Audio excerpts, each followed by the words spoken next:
The night after graduation day. "You are the nine-tailed fox spirit that destroyed the village," came the voice of his, now former, teacher, Mizuki. Upon hearing those words, the blonde child fell down, his world having shattered around him.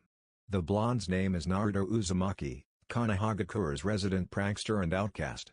He had been tricked into stealing a village treasure, lied to by his own teacher, and worst of all, learned a secret that no 12-year-old should have to deal with. Naruto couldn't hear anything after those words. All the other words spoken were little more than echoes in the far reaches of his consciousness.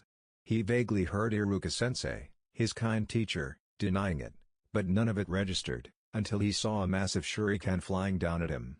At that moment, the world slowed down and he felt a burning sensation in his eyes. But it didn't matter, he'd already accepted his death.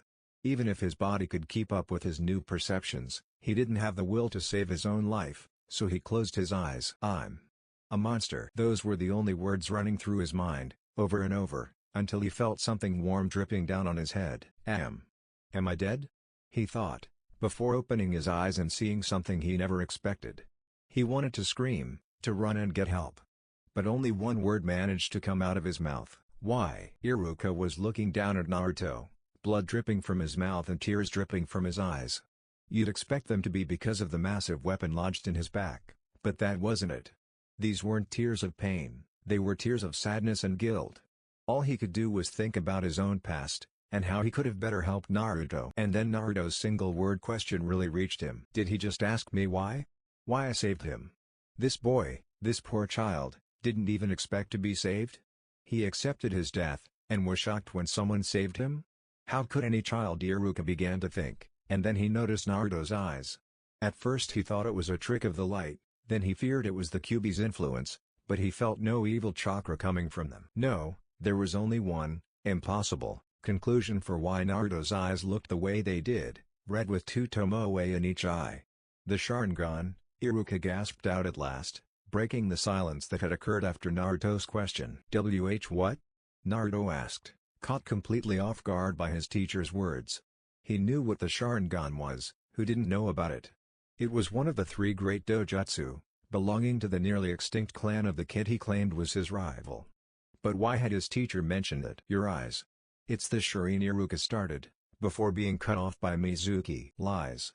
Those are the eyes of the demon fox, it's taking over his body," Mizuki shouted, as he jumped down from the tree and removed his shuriken from Iruka's back.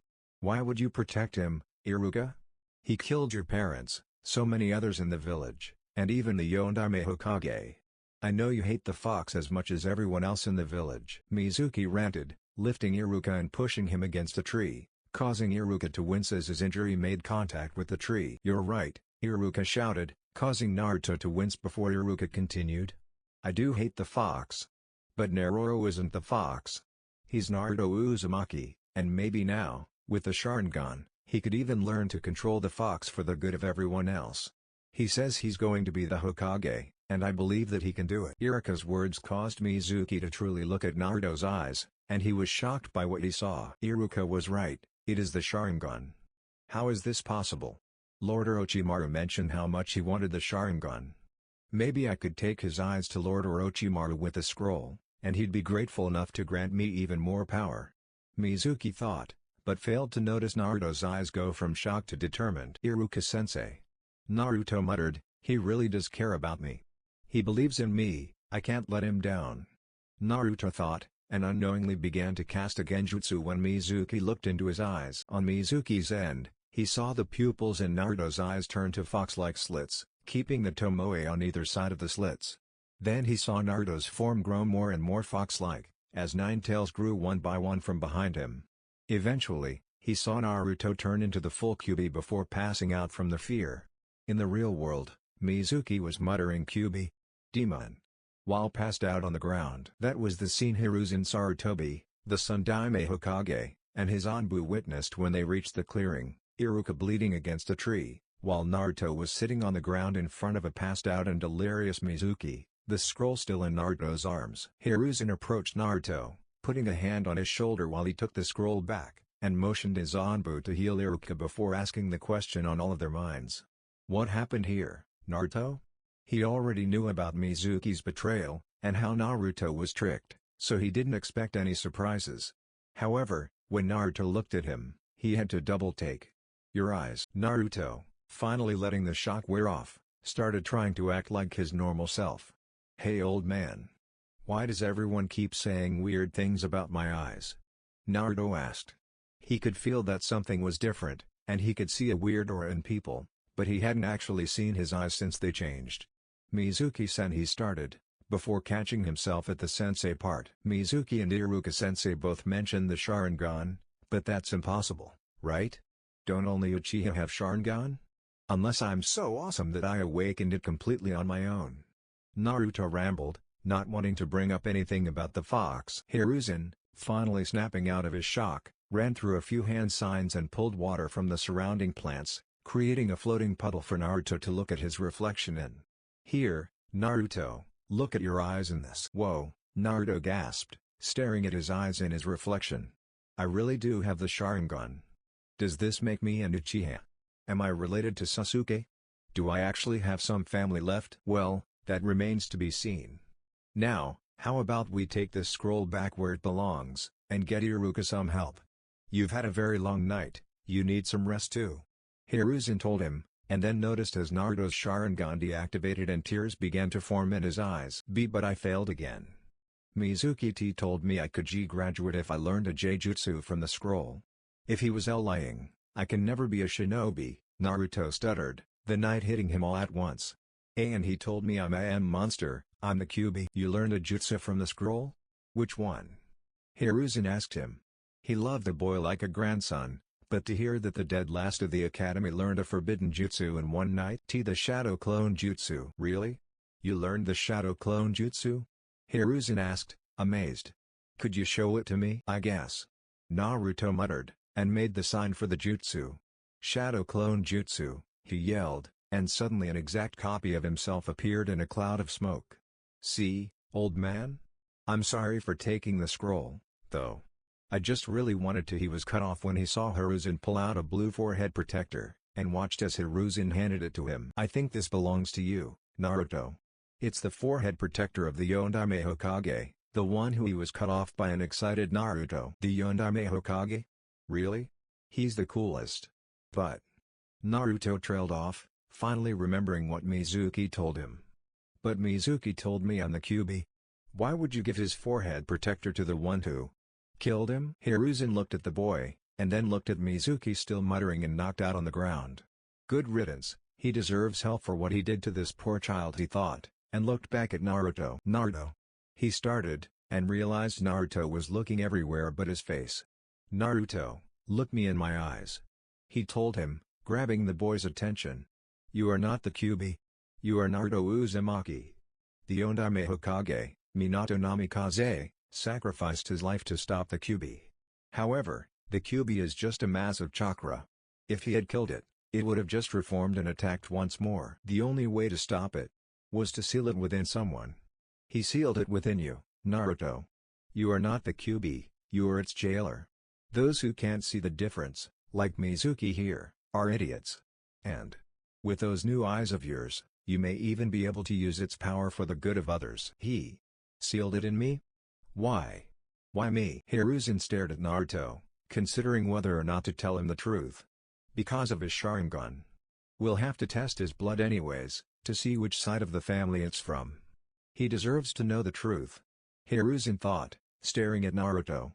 Even with the Sharingan, there's no doubt about who his father is. He may have Uchiha blood, but he has the same blonde hair and striking blue eyes as Minato. "Well, Naruto, this is a secret, and you would be in danger if it gets out. You have to promise me you won't say anything," Hiruzen told him, staring into his eyes. "Yeah. I promise, and I never go back on my word." "All right, Naruto. The truth is that the Kyuubi had to be sealed within a child, when their body could still adapt to its power. But Minato couldn't ask just anyone for their child.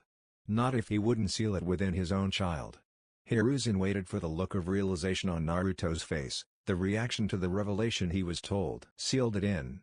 His son? His son? I'm the Yondaime's son?" Naruto exclaimed, and took the blue headband from Hiruzen, tying it around his own head. Was he an Uchiha?" Naruto asked, reactivating and deactivating his new eyes. Do I have to keep my eyes a secret, too? Hiruzen smiled at Naruto. With his headband on he looked like a spitting image of his parents. Minus the whisker marks and Sharingan, at least. Well, I'm actually not sure which of your parents was the Uchiha. I'm guessing it was Minato, though an Uchiha without dark hair and eyes is nearly unheard of. Your mother, Kushina Uzumaki, who you got your last name from, came from another lost clan. I doubt she was an Uchiha, especially since she wasn't born in this village, but we can talk about her after we get Mizuki to the interrogation department. I won't ask you to keep your Sharingan secret, especially since it could improve your standing in the village. Hiruzen motioned for the remaining Anbu to take Mizuki, and he helped Naruto up. Now, how about you return home? You've had a long night and have team assignments in the morning. Hiruzen told him, and they left the forest. Team assignments. The next day, Naruto, Sasuke, and Sakura were all sitting in the classroom. Everyone else had left, hours ago, with their own Jonin teachers, and theirs had yet to arrive. Naruto stared at Sasuke. After last night, when he awakened his Sharingan, he just wanted to go up and talk to him. However, he was still Naruto Uzumaki. Imagine how hilarious it'll be when he sees my Sharingan. It'll be like an ultimate prank, and with my Sharingan active his reaction will be permanently in my head. He vaguely heard Sakura complaining about their teacher being late, but he didn't care. He was too busy thinking about how hilarious it'll be when he shows Sasuke. At that same moment, Kakashi Hatake was finally making his way towards the classroom. He was 3 hours late, like usual, and was expecting some kind of prank once he made it to the door. He'd heard about his sensei's son, of course, and knew he was known as a prankster. He'd yet to learn about the events of the previous night, probably because a certain old Hokage wanted to watch Kakashi's priceless reaction to his sensei's son's Sharingan through his crystal ball. Kakashi, however, was moderately disappointed when he walked through the door without being pranked. Sakura was yelling at him, Sasuke looked annoyed, but Naruto's reaction was the one he noticed. A foxy, mischievous grin. The same grin he saw whenever he watched over him before one of his pranks while he was in the Anbu. My first impression of all of you is, you're boring. Meet me on the roof, and Kakashi disappeared in a swirl of leaves, leaving 3 stunned students. The roof. Minutes later, up on the roof. Now, I'd like you all to tell us a little about yourselves. Kakashi started, looking at his 3 prospective students. Like what? Sakura asked him. You know, the usual. Your favorite things, what you hate, dreams, ambitions, hobbies. Things like that. He told her, waiting for someone to start. Well, why don't you go first, sensei? Naruto asked, wanting to learn more about his teacher. I read about him. He was trained by my dad. I wonder what he's like? I also heard he has the Sharingan somehow, maybe his reaction will be priceless too? That's right, you're a complete mystery to us. Sakura told him, still upset over him being hours late. Oh, me? Well, my name is Kakashi Hatake. I have no desire to tell you my likes and dislikes, I don't really know what my dream for the future is, and I have lots of hobbies. All 3 just stared at him blankly. Now it's your turn, let's start on the right, he said, and motioned to Naruto. Yo! My name is Naruto Uzumaki. I love instant ramen, training, and pranking. He smirked at the last part, impatiently waiting for the chance to show Sasuke. I hate the 3 minutes it takes for ramen to cook, he continued, and then glanced at Sasuke. Didn't his brother kill our clan? I could have had more family, he thought, and his eyes flashed red for less than a second, catching Kakashi's attention before returning to their usual blue. And I hate anyone who would kill my family. What was that? That flash of red? Was it the Kyuubi? But I couldn't feel any evil chakra coming from him? Kakashi thought, narrowing his visible eye at Naruto. Sakura ignored him, but Sasuke narrowed his eyes with Kakashi, but for a different reason. He hadn't been looking, but he'd heard Naruto and the drop in his voice. He sounded like me? I thought he was always an orphan. What family does he have? Something's different about him. Sasuke thought, before Naruto returned to his usual happy self. And my dream is to become the greatest Hokage. I want to have the people of this village respect me, and I want to bring honor to my family. He finished. I hope the other 2 don't look into the part about my family too much. And I'm sure Kakashi already knows, so it should be fine, right? If not, I'll just say I was talking about the Uchiha after I show them my Sharingan. Does he know about his father? Did Lord Third tell him? If he's talking about fam, Kakashi began to think, but was interrupted. Family? You're an orphan. You don't even have friends. My parents always told me to stay away from Sakura began, but she was interrupted by the last person any of them expected, Sasuke. Shut up, Sakura, Sasuke yelled, surprising her. Yes, Naruto is an orphan, but so am Edge. He's annoying as hell, sure, but why does everyone treat him like a monster and treat me like a prince? Neither of you has asked for this, he yelled at her, and then an uncomfortable silence spread across the rooftop. Sakura just sat there, shocked by the emotion in his voice. Shocked that he'd stick up for the dead last of their class. And, most of all, shocked at how much she angered him. He's right, she thought, and looked over at Naruto. He looks surprised. But not at me, he looks like he's shocked that anyone would stick up for him? And I've just been yelling at him for years because I thought it's what Sasuke would like. They just sat there, until the silence was finally broken by Naruto. Hey! Sasuke. Thank you for sticking up for me, but it's alright. I'm used to it, I'll just have to prove her and everyone else wrong. When I'm Hokage, they'll just have to eat their words. The last part was said with his usual confidence, but none of them missed the sadness in his voice at the start. What kind of life have you lived, Naruto? Kakashi thought to himself, even though he could easily guess. Alright, now how about we calm down? Let's go to the next person, he told them, and motioned for Sasuke to go. Sasuke sat there, and recollected himself before he introduced himself. My name is Sasuke Uchiha. There are lots of things I dislike. And I don't particularly like anything. I don't have a dream, I have a goal. An ambition. I will resurrect my clan and kill a certain man. Sasuke's ambition wasn't as bright as Naruto's, but Kakashi could hear the similarities. They both held the same confidence, and the same loneliness. It went unnoticed by Sakura, who was still shocked over Sasuke yelling at her. Alright, you next, girl, Kakashi said, and motioned towards Sakura. Sakura sat there for a moment, before finally finding words to say. My name is Sakura Haruno. I like flowers and dislike. What Sasuke said was really getting to her, and she couldn't think of much else at the moment. I dislike my own ignorance. I think my dream for the future is to. I want to get to know people better, without basing my opinions off of the opinions of others. She finished, shocking the boys. It seems like what Sasuke said really got to her. Maybe this team will actually pass my teamwork test? Kakashi thought, and then stood up. Alright, then. Well, I have to inform you all that you're not exactly Chunin yet. There's still one more test you have to pass. Meet me tomorrow at Training Field 7, at 10 o'clock. There, I'll decide whether you're really worth those headbands you were given. Oh, and don't eat breakfast. With that, Kakashi disappeared in another swirl of leaves, leaving the three alone on the roof. Well, he was cool. Thanks again, Sasuke. Do you two want to go get our first dinner as a team? Naruto asked the two other prospective Chunin. Maybe another day, Naruto. Sasuke told him, and left before anyone could say anything. Why did I stick up for him? I just feel like there's some connection there? And what did he mean by bringing honor to his family? He almost sounded like me? Sasuke thought, as he left the academy roof and walked out of the building. Back on the roof, Sakura was sitting silently and Naruto was just watching her, confused. Until, finally, she broke the silence that settled after Sasuke left. Naruto. I'm sorry. I didn't realize how rude I was actually being. And I'm sorry, but I can't get dinner tonight. Maybe all three of us can get food if we pass Kakashi's test tomorrow? Sakura told him. It's alright. Like I said, I'm used to it. And we'll definitely pass tomorrow, believe it. With that, Naruto and Sakura both left the roof and the building, Sakura heading home while Naruto headed to the Hokage building.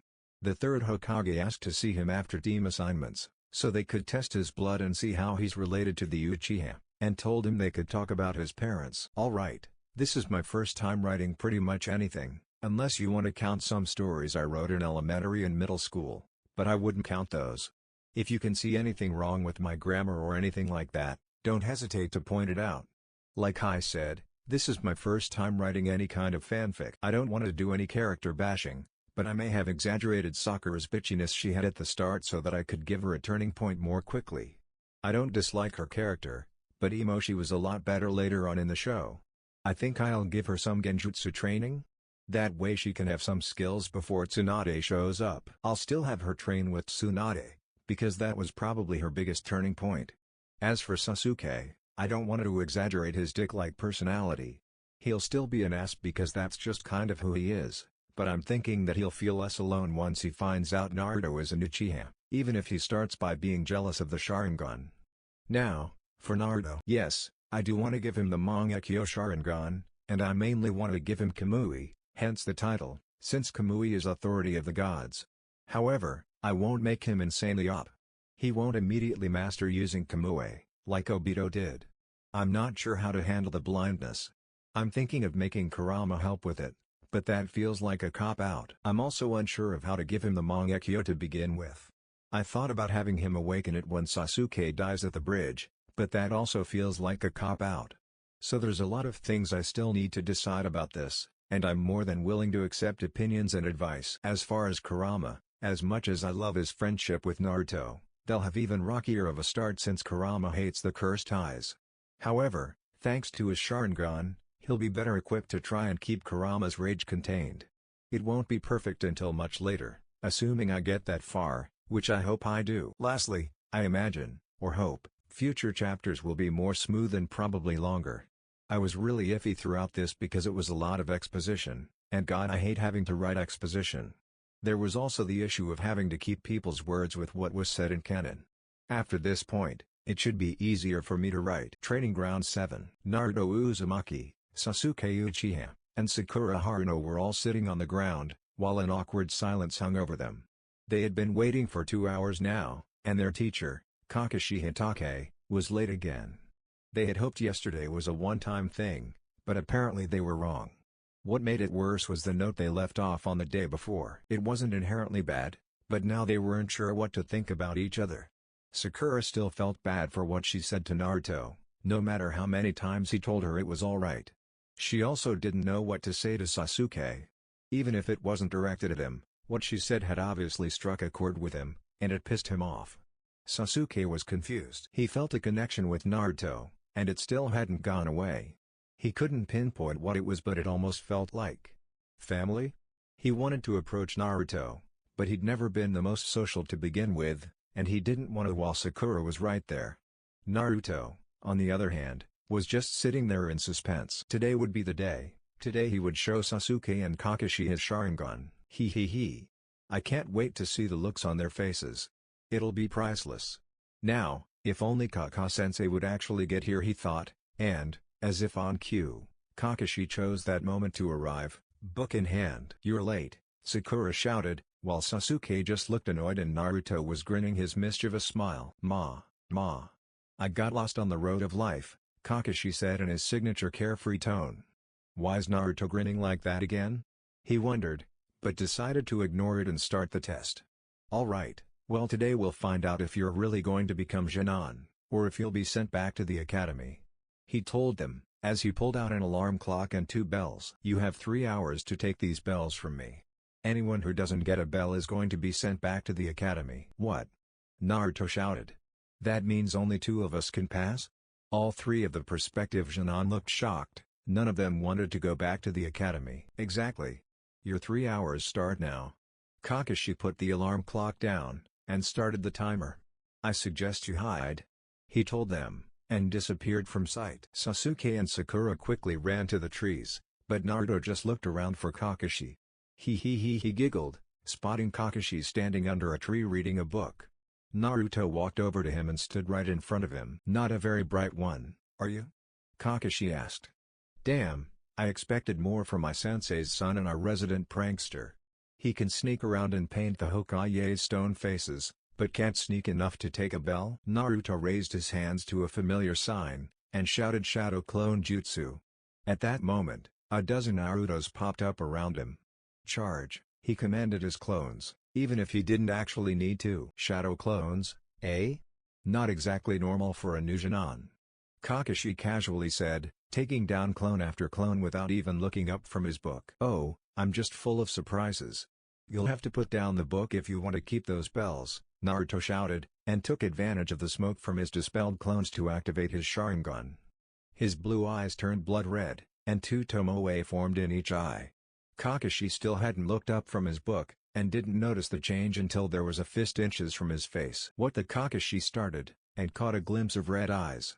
He couldn't see the tomoe before he used a substitution jutsu and replaced himself with a log. Red eyes? Is it the QB? He wondered. He wasn't an experienced sensor, but anyone would have been able to feel it if it was the QB's power. No. It's not that. I'll have to take a closer look next time. Naruto took Kakashi's short moment of distraction to close the distance created between them, Sharingan blazing. Man. I wish I could see the look on his face through his mask. He giggled, and threw another punch at Kakashi, Sharingan staring directly into Kakashi's uncovered eye. As Kakashi blocked his punch, he made sure to look at Naruto's eyes, and what he saw surprised him.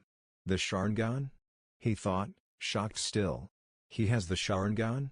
How is that possible? Naruto, while his Sharingan saved the look of Kakashi's widened eye, took the chance and punched Kakashi right in the face.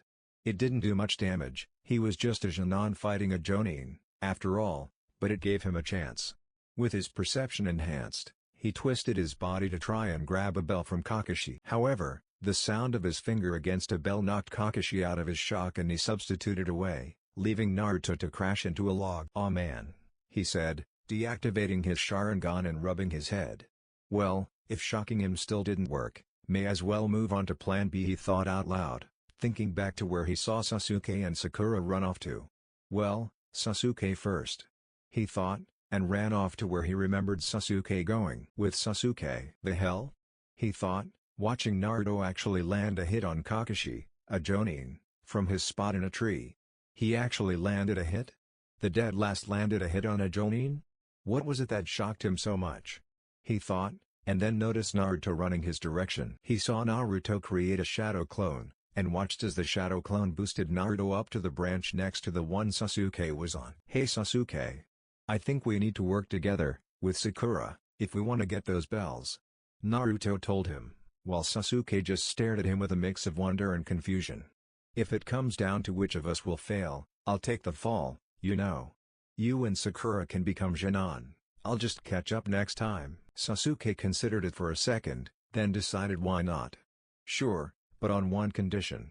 Tell me what the hell you did to surprise Kakashi and land a blow on him," Sasuke demanded as he stared at him. "Oh sure," Naruto exclaimed and started smiling with his mischievous grin. Hee, this is gonna be priceless," he thought, and closed his eyes and activated his Sharingan. "See, the other day I found out I'm an Uchiha, like you." "Sure you are Naruto. Now tell me the truth, or I won't work," Sasuke started, but cut himself off when Naruto opened his eyes, revealing his two Tomoe Sharingan. "What the hell?" he shouted, eyes bulging and mouth agape as he fell off the tree. Naruto, already rewatching it through his Sharingan, busted out laughing until he couldn't stand anymore and fell off the tree with Sasuke. "Aha! Priceless," he said, ignoring the fact that he just fell from the tree as he rolled around laughing on the ground. Sasuke just sat there, staring at the boy who was, apparently, the only other loyal member of his clan. Kakashi just watched from a distance, still in disbelief, and they all just sat there for a minute. Naruto's laughter filling the forest, until Sakura found Naruto and Sasuke. With Sakura was watching, also in disbelief, as Naruto landed a hit on the Jonin. She couldn't believe it. Naruto? The dead last? And he hit Kakashi-sensei? How? She thought, sitting on a branch and watching the exchange. Then she watched as Naruto ran off to where Sasuke was hiding, wondering what he was doing. Nearly 30 seconds later, she heard two bodies crash to the ground, and the sound of laughter filling the air. What's that idiot doing? She wondered, and got down from her tree. She snuck through the forest, trying to avoid Kakashi, unaware that she had nothing to worry about because he was just watching Naruto, wide-eyed and in disbelief. When she came across the two boys, she had to fight the urge to yell and punch Naruto, who was just trolling around and laughing while Sasuke stared at him wide-eyed. "What are you two doing?" she hissed at them, knocking Sasuke out of his shock and causing Naruto to stop laughing, though there were still tears on his face from all of the laughter. Then she saw them, his eyes, though she didn't know what she was looking at. "What's up with your eyes, Naruto? Why are they red? Are you hurt?" She knew what the Sharingan was, of course, but she was far enough away that she couldn't see the tomoe in them. Naruto and Sasuke barely noticed her after she knocked them out of their states of laughter and shock. Sasuke was just staring at Naruto, his face full of emotions he didn't even realize he had, until, eventually, he shouted, "How do you have Sharingan? Did you say you were an Uchiha?" Naruto stared at him, saving every moment of his hilarious reaction into his Sharingan, fighting off even more laughter. He, I told you I was," he said, finally deactivating his Sharingan, his eyes turning back to their normal, piercing blue. "Something happened a few days ago," he started, deciding to explain as much as he could to Sasuke. "I activated my Sharingan after finding out something world-shattering, when I failed the Chunin exams again. The old man, Lord Third, tested my blood and apparently my father was an Uchiha and didn't even know. Apparently he was a war orphan, and they never realized he was an Uchiha because he looked nothing like one. We don't think he even knew himself." Naruto explained to Sasuke, and stood up, offering a hand to help Sasuke up. "But you know what this means, right? We're family, you know." Sasuke just looked up at Naruto's extended hand, everything Naruto said running through his mind. I still have family, outside of that man? I'm not alone?" Sasuke wondered, and eventually decided to grab Naruto's hand. "Right. Family." He managed out, and Naruto pulled him to his feet. Sakura just stood there, watching the exchange with her mouth agape. "Naruto's an Uchiha?" she wondered out loud, drawing Naruto and Sasuke's attention. "Oh, hey Sakura. I forgot you were there, but yeah. I'm thinking about asking the old man to change my name to Uchiha, that way Sasuke doesn't have to be alone. Or would Uzumaki Uchiha be better?" Naruto asked, and then remembered what they were there for. "Oh, yeah, we need to finish this test. If we work together, we might be able to get the bells," he told her. Sasuke just stared at him, before agreeing. "Yeah, Naruto's right. We need to get the bells, and that'll only work if we work together," he told Sakura, snapping her out of her shock. "But there are only 2 bells," she exclaimed. Naruto just sighed in response. "Don't worry, Sakura. If we get both of the bells, I'll let you two have them. I'm sure I could find some other way to become a Chunin, if I really need to," he told her. "But I'm willing to bet that, if we work together well enough, he'll have to accept us, you know?" The other two nodded their agreement, and the 3 of them started to work on a plan together. 10 minutes later, Kakashi was leaning against a tree in the middle of the clearing, pretending to read a book while watching the 3 of them plan, thinking over everything he'd learned. So, Sensei was an Uchiha. Never heard of an Uchiha with blonde hair and blue eyes, but Minato-sensei was always one of a kind. To think that his son would awaken the Sharingan, he thought, and noticed that they'd finally began to move. He watched them disappear into the trees, and then the 3 of them charged at him. 10 minutes of planning, and this was the best you could come up with?" he asked, faking disappointment. "This is obviously a feint of some kind, but how?" he wondered, then noticed something off about the 3 of them. They all had Sharingan, even Sakura. "Oh. I see. They're trying to throw me off by sending 3 of Naruto's shadow clones, all with activated Sharingan," he thought, and quickly dispatched the clone of Naruto and the one transformed into Sasuke. However, at the last second, the one transformed into Sakura dodged and made another swipe at the bell. He backhanded the fake Sakura, stopping them from getting a bell, and expecting her to dispel, and was surprised when she didn't. While this was going on, the real Sasuke and Sakura were hidden in the trees, waiting for a signal. When they saw Sakura get backhanded, they charged. Transforming into 2 Narutos, they charged at Kakashi. More clones? Kakashi thought, before looking closer. No. The Sakura I just hit must be Naruto. Which means those 2 are the real Sasuke and Sakura. But which is his thoughts were cut off when one of them started to form hand signs. Wait. I recognize. All 3 Chunin deactivated their transformations as Sasuke finished his hand signs. Naruto, watching Sasuke with his Sharingan, began to make the same hand signs. Once Naruto finished making the hand signs, he and Sasuke shouted fire release, great fireball jutsu and released 2 balls of fire at both sides of Kakashi. Sasuke's was twice as large as Naruto's, since he'd trained to master the jutsu, but either one of those fireballs could have done damage to Kakashi, assuming they hit. Impressive. Kakashi thought, dodging the dual fireballs. They took advantage of the Sharingan's ability to copy techniques, but why would Sakura rush with them? He wondered, but his question was answered when he realized where he dodged to, and he had to avoid Sakura taking the bells. So, they figured I'd forget about Sakura when dodging their fireballs. Not bad. At that moment, when they were preparing to attack again, the timer ran out. Damn it, we were so close. Was heard around the training field, and silence followed those words from Naruto. Naruto.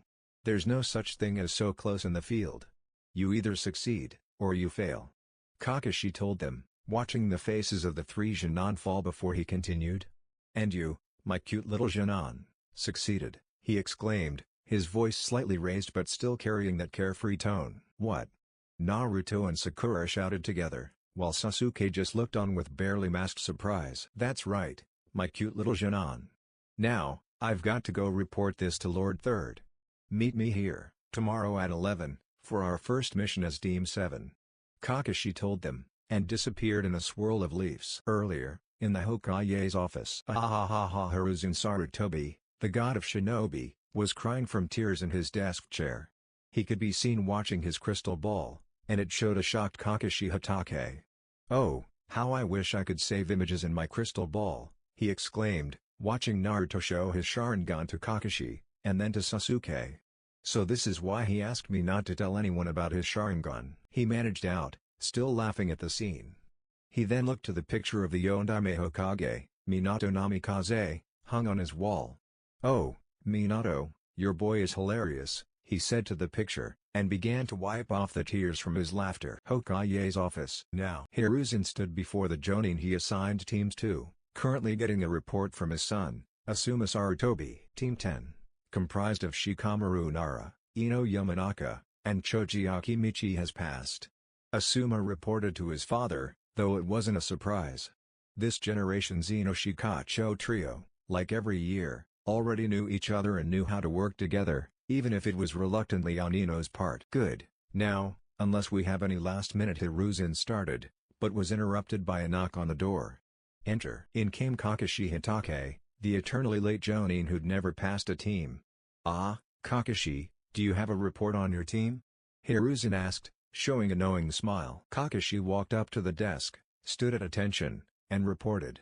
Team 7, comprised of Sasuke Uchiha, Sakura Haruno, and he started, and shot Hiruzen a questioning glance, to which he was given a nod of approval.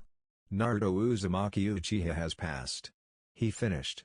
His report was met with stunned silence, before murmuring broke out among the Jonin present. Did he say passed? Uzumaki Uchiha. Did he just call that a Naruto and Uchiha? Silence.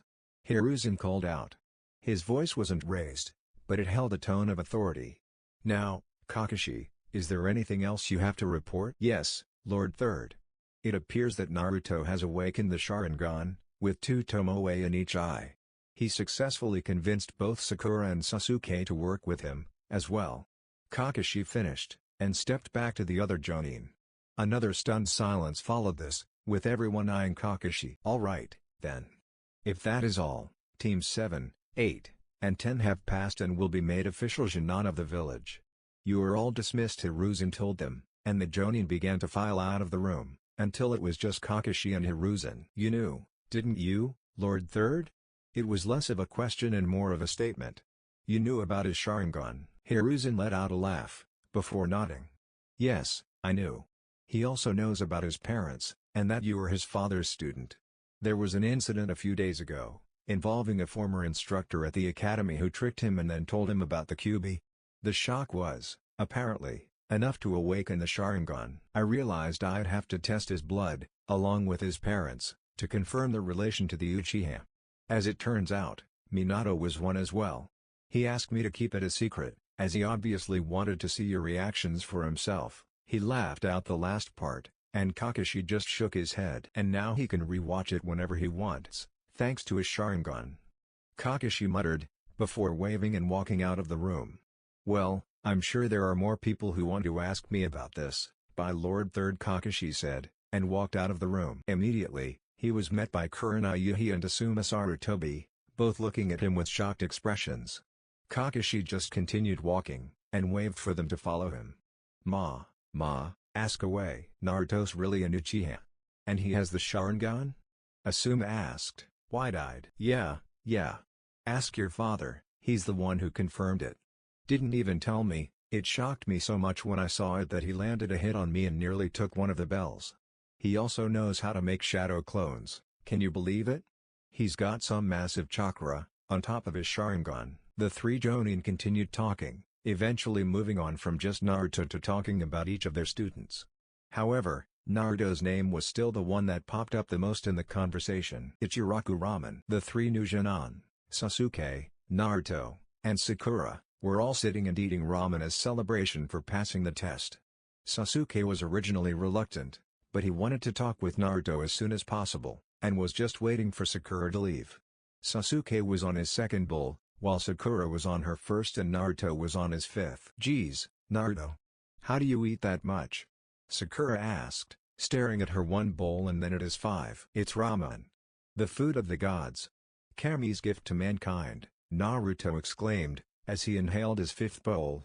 Sasuke just stared at him, still in disbelief that Naruto's an Uchiha. I can't believe we're related. Sasuke muttered, causing Tuchi and Ayame to stop what they were doing and stare in disbelief. Related?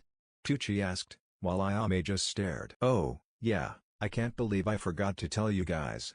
I'm an Uchiha, he exclaimed, and activated his Sharingan as a show of proof. Tuchi just dropped the bowl of ramen he was bringing to Naruto, but Naruto was able to safely catch it with the enhanced perception of the Sharingan. Oh, yeah. I can save ramen with these eyes. Sasuke just rolled his eyes at that. Half amused and half annoyed, he muttered to think the legendary dojutsu of my clan would be used to save ramen. While Naruto finished his sixth bowl, and Sasuke finished his second bowl, Sakura finally finished her first bowl and got up. Well, I've got to go home and tell my parents I passed. She told them, leaving money for her bowl and began to walk away.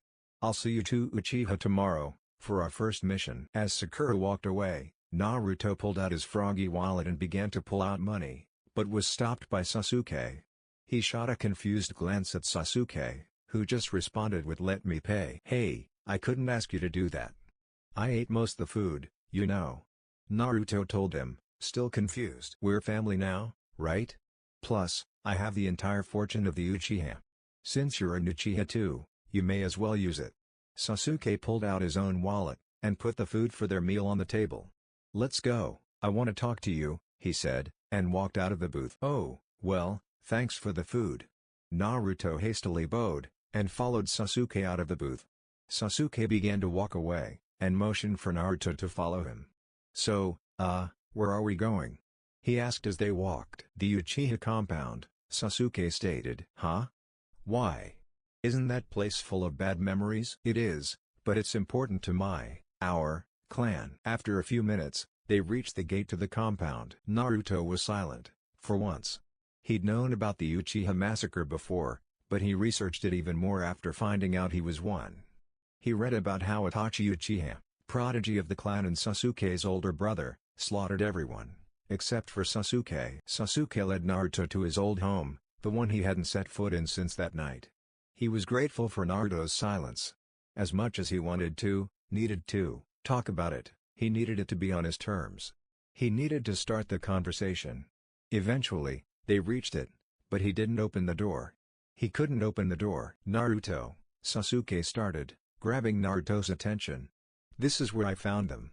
Where I found my parents, with that man standing over them, sword drawn. Naruto just stared at him, unsure what to say, and unsure why he was telling him this.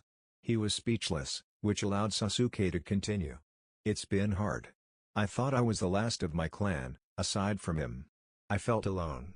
I always felt some kind of connection to you, or I have since that night, but I always thought it was because you were alone, like I was. Sasuke continued, fighting tears, as he remembered the night it all happened. To find out that I'm really not the last. Sasuke trailed off, still fighting back tears. Naruto just walked up to him, and put his hand on his shoulder. Sasuke.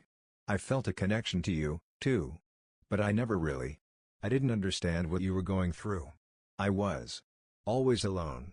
I didn't know what it felt like to lose someone. You've been dealing with this sadness, this anger, all alone for all these years. All because of your own brother. Naruto nearly spat out the last words, and his Sharingan activated because of the emotions he was feeling.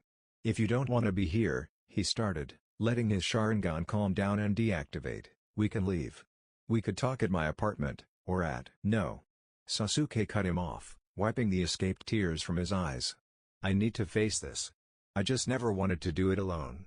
Can you just be here while I face this, Naruto? Naruto nodded, and Sasuke went to slide open the doors to the room he saw Itachi in. It had been cleaned after the massacre, but it was filled with dust.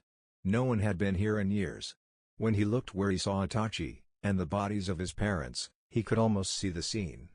The scene that had been burned into his memory, and then replayed over and over in his brother's Tsukuyomi. That was when he remembered the feeling. The burning sensation in his eyes, the one he'd forgotten when he tried to forget about that night. That's when it hit him again, when the burning sensation returned. Why do my eyes feel like this? Sasuke wondered out loud, as he shut his eyes and grabbed them. After a few seconds, he felt the burning sensation recede, and he opened his eyes. Everything looked clearer than ever before. What's wrong, Sasuke? Naruto asked, concern evident in his voice. Then, when Sasuke turned around, he saw it. Blood-red eyes, with 2 tomoe each. You awakened your Sharingan, you know, Naruto exclaimed, and activated his own. It's 2 tomoe, just like mine. When Sasuke heard that, he ran to where he remembered his bathroom being, and looked at his reflection in the mirror. 2 Sharingan stared back at him, and 4 stared back when Naruto showed up behind him. Despite where he was, Sasuke felt something he hadn't felt in a long time. He felt joy. He looked at Naruto, Sharingan staring at Sharingan, and smiled a genuine smile. Not as bright as Naruto's, but a smile nonetheless. Let's get out of here, Naruto, he said, and his smile changed to a smirk. We've got to get you some clothes worthy of an Uchiha. With that, Naruto's smile dropped and he stared down at his orange jumpsuit. But I love orange. Too bad, no clan member of mine is going to wear a bright orange jumpsuit, and we need to get you an Uchiha fan symbol on your back. With that, he grabbed Naruto's collar and pulled him to the nearest tailor. As much as Naruto wanted to protest, he didn't. He was just happy to have a family, even if it meant wearing dark clothes with a high collar. Alright, so that finishes the second chapter. I actually really like Sasuke, unlike a lot of people I've seen, so I didn't want to make him grr no one can have power if I can't have it. I'll admit that he did become like that eventually, especially after meeting Itachi, but he didn't start off like that. He was reluctantly accepting Naruto as a friend, so finding out his family, it seemed like a good way to save him from the darkness early on. He's not gonna be completely free of it, but he'll have Naruto to help him throughout all of his issues. I wanted to give him the Sharingan so he and Naruto could be equals. Naruto has more chakra, Sasuke has more talent, and the Sharingan equalizes them.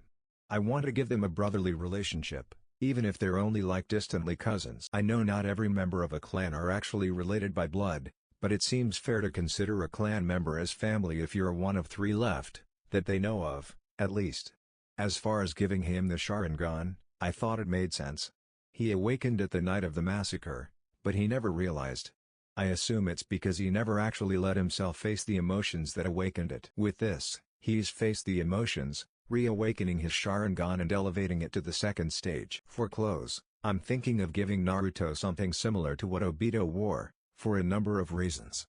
1, because he's compared to Obito all the time, and since I'm eventually giving him Kamui anyways, it makes sense. 2, because Obito's got probably the only Uchiha clothes he'd actually wear. 3, it'll be fun to write Kakashi reacting to that. No goggles, though. I'm thinking about having his clothes be Obito's, but Sasuke makes him replace the blue with black. Keeping the orange, but it's minimal and his clothing is more dark to fit with the whole Uchiha style. And, since Naruto doesn't know the swirl logo is actually the Uzumaki symbol, he'll wear the Uchiha symbol with Sasuke. Though I may add the swirl to his shoulders, like the Jonin outfit, if he actually dives into the other half of his heritage. I'm thinking about having Sakura train with Kurenai.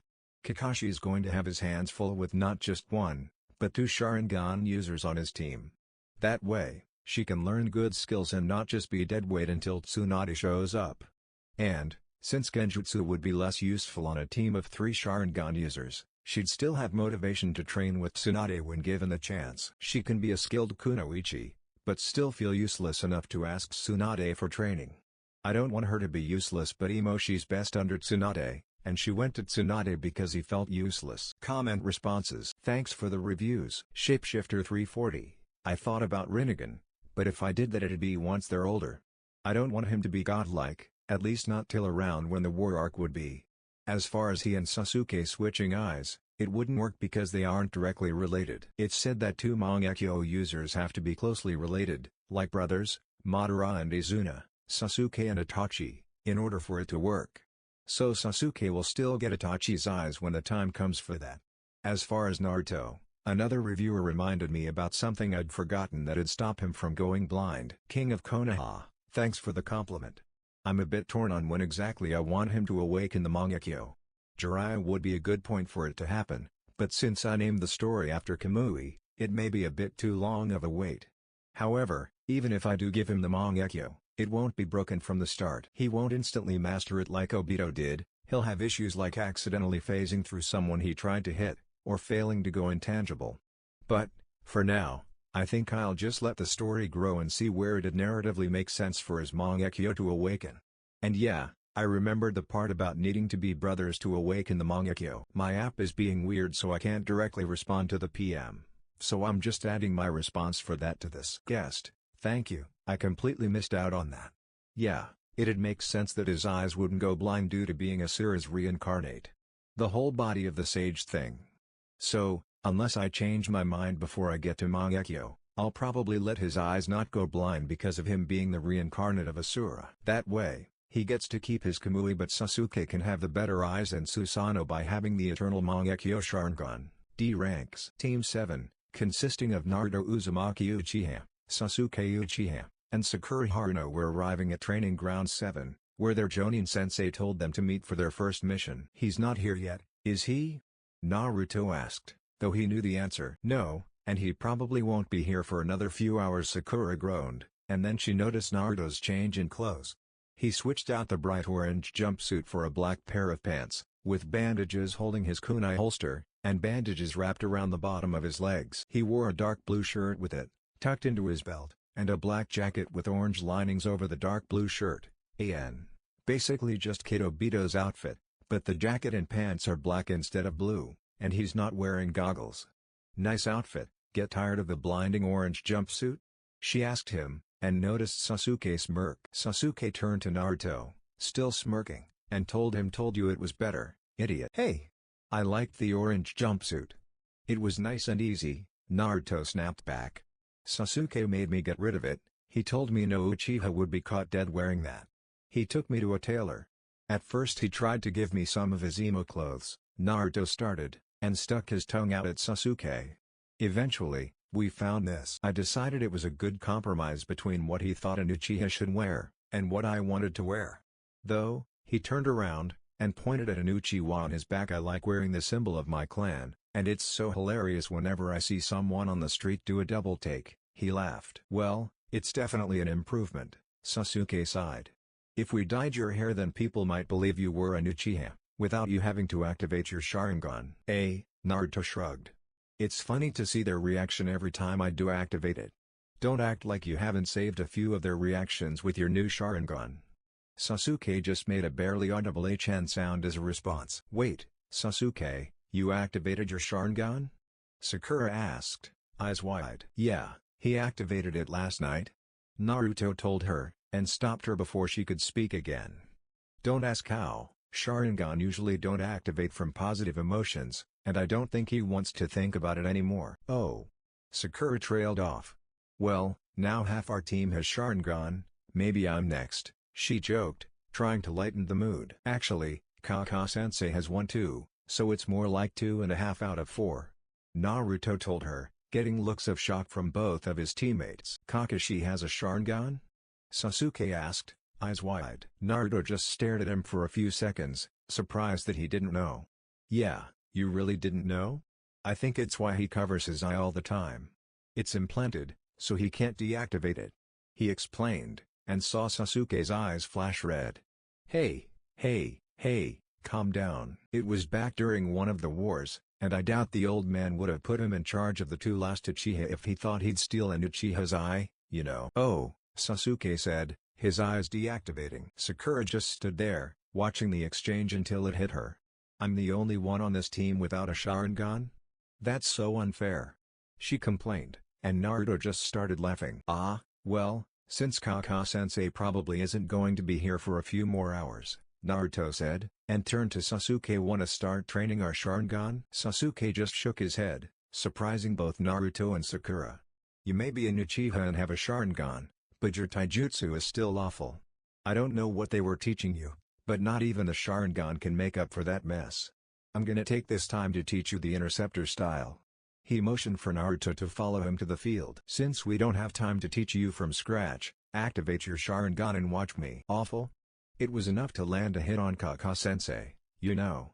Naruto groaned, but followed him anyways, activating his Sharingan. Yeah, because you surprised him.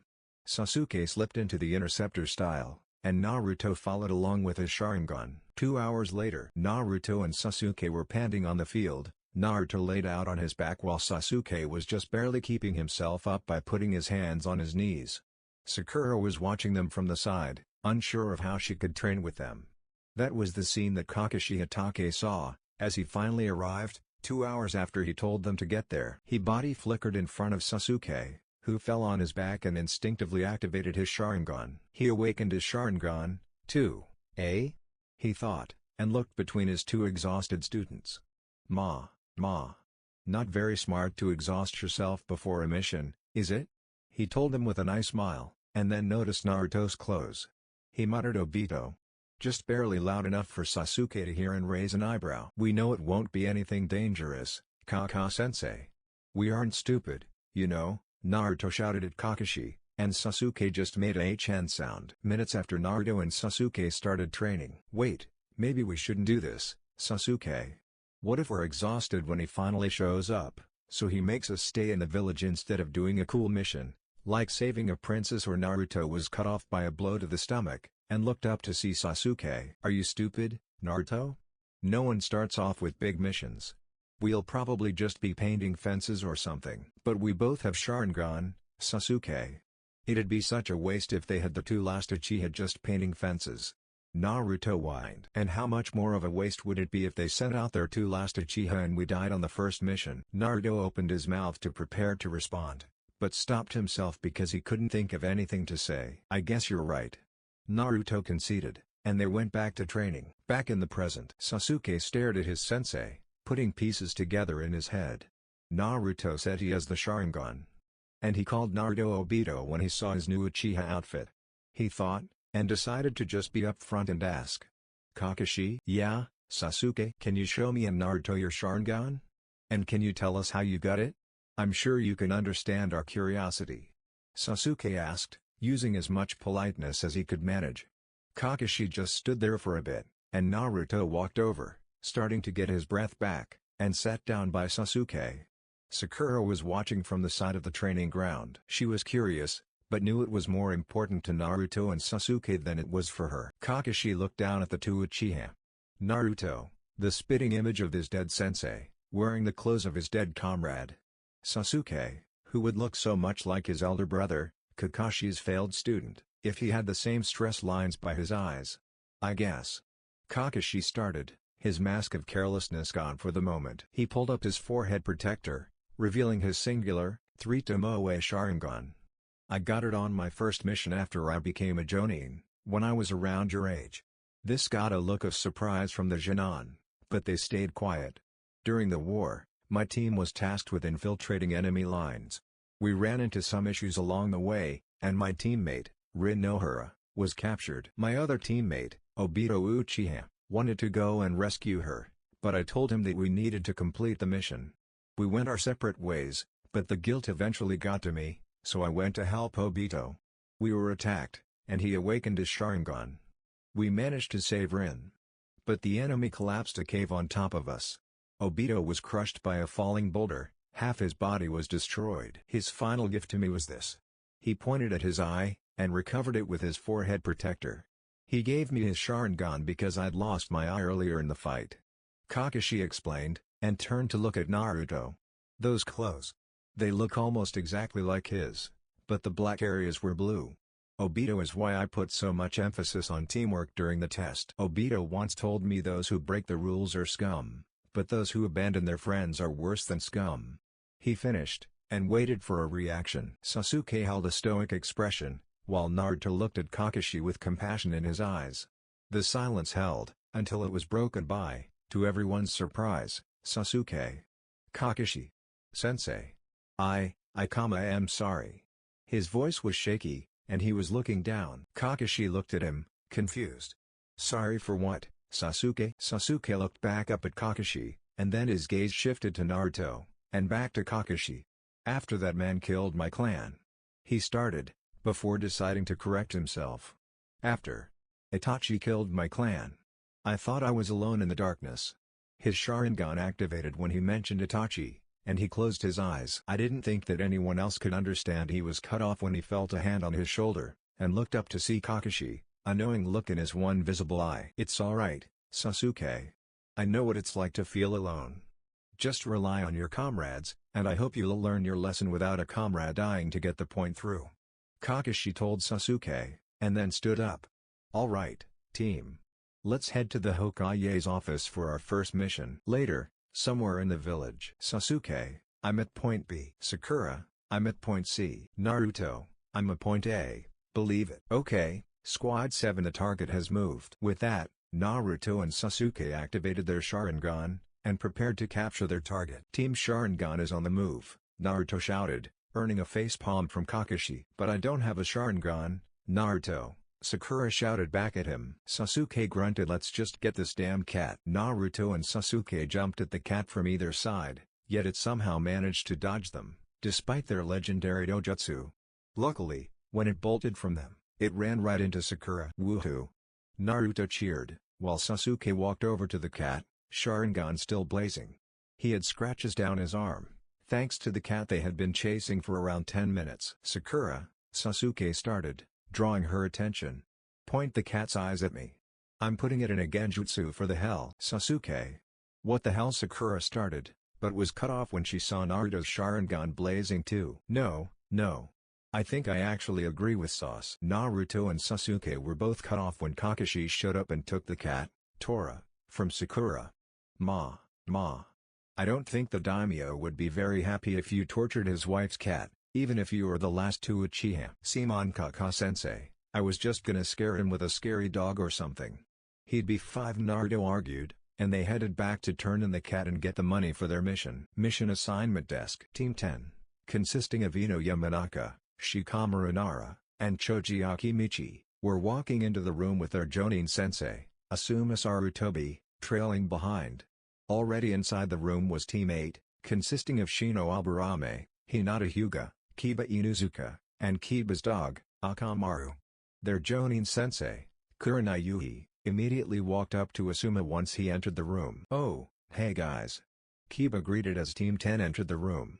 Now if Team 7 shows up, our whole graduating class will be here. Ooh, I hope Sasuke Ino started, but everyone's attention was drawn to the entrance. Oh, come on Kaka-sensei. Just a little genjutsu, I promise he'll be fine. Naruto argued, still determined to torture the cat. Kakashi just kept walking, and handed the cat off to Iruka. Naruto, I said no. Kakashi told him, and noticed all eyes in the room on them. Genjutsu? Shikamaru echoed, narrowing his eyes at Naruto. Weren't you absolutely useless in genjutsu at the academy? And what's up with your change? And he started, but was cut off by a squealing sound coming from his teammate. Sasuke, Ino shouted, and tried to jump on Sasuke, who just dodged and let her hit the floor. Troublesome, Shikamaru mumbled, before continuing his thoughts. Naruto, what's up with your change in outfit? Did someone finally burn that hideous orange jumpsuit? He asked, and suddenly everyone was focusing on his new clothes. I think it looks so nice, Hinata stuttered, and became red as a tomato when Naruto grinned at her. Thanks, Hinata. Sasuke made me. Naruto began to explain, but was interrupted by Ino getting off the floor behind them and noticing the Uchiha symbol on his back. The hell? Why do you have Sasuke's symbol on your back? Ino screeched, staring at the back of his new outfit. Naruto just turned his head, activating his Sharingan once it was out of view of the others so he could save the look of shock on her face, stunning her into silence. Ino just stared at him, mouth agape and eyes wide. Naruto deactivated his Sharingan, and turned to face the others. Like I was saying, Sasuke made me get a new outfit when he found out I'm an Uchiha like him. He told them, just getting looks of disbelief from everyone, while Sasuke smirked from the side. PFFT, as if the dead last could be an Uchiha, Kiba shouted, and Naruto just gave his trademark mischievous grin, while Sasuke continued smirking at the situation. Naruto turned around and pointed his thumbs at the symbol on his back. Shikamaru, noticing Sasuke's smirk and silence, narrowed his eyes even more. Wouldn't Sasuke be yelling at him if he was lying? Could Naruto actually be an Uchiha? Shikamaru thought, then looked to Ino. Just the Uchiha wouldn't be enough to stun her into silence. What did he show her when he turned around? This was the moment that Naruto decided to show them his Sharingan. I'm an Uchiha, believe it, he shouted, and activated his Sharingan. The others stared at him, completely caught off guard, as his eyes turned red and two tomoe spun into existence around his pupils. Sasuke decided to activate his Sharingan at the same time, and both the Uchiha saved their reactions with their Sharingan. Even Asuma and Kurenai, who Kakashi had already told, were shocked to see the blonde with Sharingan, and Kakashi quickly removed his headband to save their reactions, before replacing his headband to save chakra. Hinata, Kiba, and Choji stared at his Sharingan, shock evident on their faces. Shikamaru had begun to figure it out, but was still shocked to have his theory confirmed. Shino's shock was covered by his glasses and high collar, but even he had an air of shock surrounding him. Those who knew, Sakura, Iruka, Hiruzen, Kakashi, and Sasuke, just smirked at the reaction, while Naruto busted out laughing. When Naruto's laughter finally faded, silence filled the room, until Akamaru barked and knocked them out of their silence. You have the Sharingan? Kiba shouted, followed by Shikamaru muttering something that sounded like troublesome. Hinata stared at Naruto, deactivated Byakugan staring into Sharingan, her blush from earlier being replaced by the shock of the situation. Are we absolutely sure he isn't just pranking us with contacts? Kiba asked. Because we all know how much he loves to prank people. Shikamaru shook his head. We saw him activate it. I don't know about you, but I've never seen a pair of contacts that could activate and deactivate. Kiba just kept staring at Naruto. Maybe it's a genjutsu? Maybe he learned them somehow. Or maybe he convinced Sasuke too. Shikamaru just shook his head again. Do you really think Sasuke would go along with something like this? If you really want confirmation, just ask Hinata to confirm it with her Byakugan. Shikamaru told him, and Kiba turned to face Hinata with a questioning look. Hinata? Please? He asked, and Akamaru barked his agreement. Naruto just kept watching the scene, Sharingan memorizing the reactions, with a goofy grin on his face. Hinata blushed with the attention focused on her, and raised her hands, and went through the necessary hand seals for the Byakugan. Alright. Byakugan. Her pupils became defined, and the veins around her eyes bulged out. With the Byakugan, she could see nearly 360 around her and could see the chakra, and chakra points, in people's bodies. When she focused on Naruto, she could see the chakra focused in his eyes, and the chakra in Sasuke's eye. It's real. Sasuke has a T too, she stuttered, and then noticed the chakra around Kakashi's covered eye. And so does. Kakashi-sensei? Really? Kiba shouted. Does everyone on their team have the Sharingan? That's so unfair. Ma, I only have one. Kakashi told Kiba, and quickly raised his headband to show his Sharingan, before lowering it again. And it's not as good as theirs will be. Yeah, and I don't have a Sharingan at all. Sakura told them, a hint of annoyance in her voice. It's alright, Sakura. You're smarter than I am, so it balances out. Naruto grinned at her, attempting to reassure her. Anyways, we want another mission, old man, he shouted, turning to Hiruzen. Naruto, Sakura shouted, and ran to punch him in the head, but he dodged her because his Sharingan was still activated. Be respectful. He's the Hokage. Ah, there's the usual Sakura. Naruto grinned. You haven't even tried to hit me since I told you guys about my Sharingan. I thought something was wrong, he said, still grinning while scratching the back of his head. Kurenai took that moment to clear her throat, catching the attention of the Jonin. Well, my team needs to go. See you on, teammate. I'm sure you'll all see each other again soon. By Kiba. By Shino. By Hinata. Naruto told the leaving team, earning a wave from Shino, a blush from Hinata, and a grin from Kiba. By Naruto, Hinata stuttered out. By Naruto. Don't think that you're better than me just because of your fancy new eyes, Kiba shouted, and teammate left the room. After teammate left, Shikamaru walked up to Naruto, and looked at his Sharingan. Doesn't that use a bunch of chakra? Should you really be keeping it on for no reason? He asked Naruto, and looked over to Sasuke, who had deactivated his Sharingan. Naruto just looked at him confused, and then over at Sasuke. Does it? He asked, looking at Sasuke. I haven't noticed any drain on my chakra when I've been using it. I could keep it on all the time if I wanted to, I just don't feel like memorizing every detail of my day. Sasuke shrugged in response, before reactivating his own Sharingan. Not really, I only feel a minor amount of chakra being used when I use my Sharingan. From what I can tell, I have pretty above average chakra reserves, at least for my age, but... He trailed off, looking at Naruto. Your chakra reserves are massive. I doubt you noticed the drain. He finished, before deactivating his Sharingan. Naruto looked down at himself, looking at his own chakra, and then looked at the chakra of the others in the room, before deactivating his Sharingan. Huh, I guess I do, he said, scratching the back of his head. Oh, hey, Kakashi. Yes, Naruto? Kakashi asked, turning away from his conversation with Asuma. Does your Sharingan use more chakra because you aren't an Uchiha? I noticed that there's more chakra concentrated in your eye than there is in my eyes or Sasuke's eyes. Yeah. Like I said before, you and Sasuke will have better Sharingan than I once they're fully developed. Based on what I've read, something in your Uchiha brains connects to your eyes, and you can either channel chakra to your eyes or cut it off. I don't have that, so mine is constantly draining chakra that I can't cut off. Basically, mine wastes chakra, Kakashi explained, and turned back to Asuma. Oh, that's pretty cool. Hey, Sasuke, do you know what would happen if we channeled more chakra into our eyes? He asked, his attention shifted back to Sasuke. Nothing would happen, you have to unlock the next stage. You can't force it, idiot. I really need to show you the Uchiha library. Sasuke deadpanned at Naruto, which Naruto just responded to with more scratching of the back of his head. But I don't want to read. It's so boring. Naruto complained, and Sasuke rolled his eyes. You do realize you can read way faster with your Sharingan, right? And everything gets memorized. Huh? I never thought of that. Anyways, let's get another mission, Naruto said, attempting to shift the conversation. Troublesome. Shikamaru muttered, and then looked at his two teammates, still staring at Naruto in shock. Ino, Choji, let's get out of here before they drop some new bombshell and your eyes completely pop out of your heads.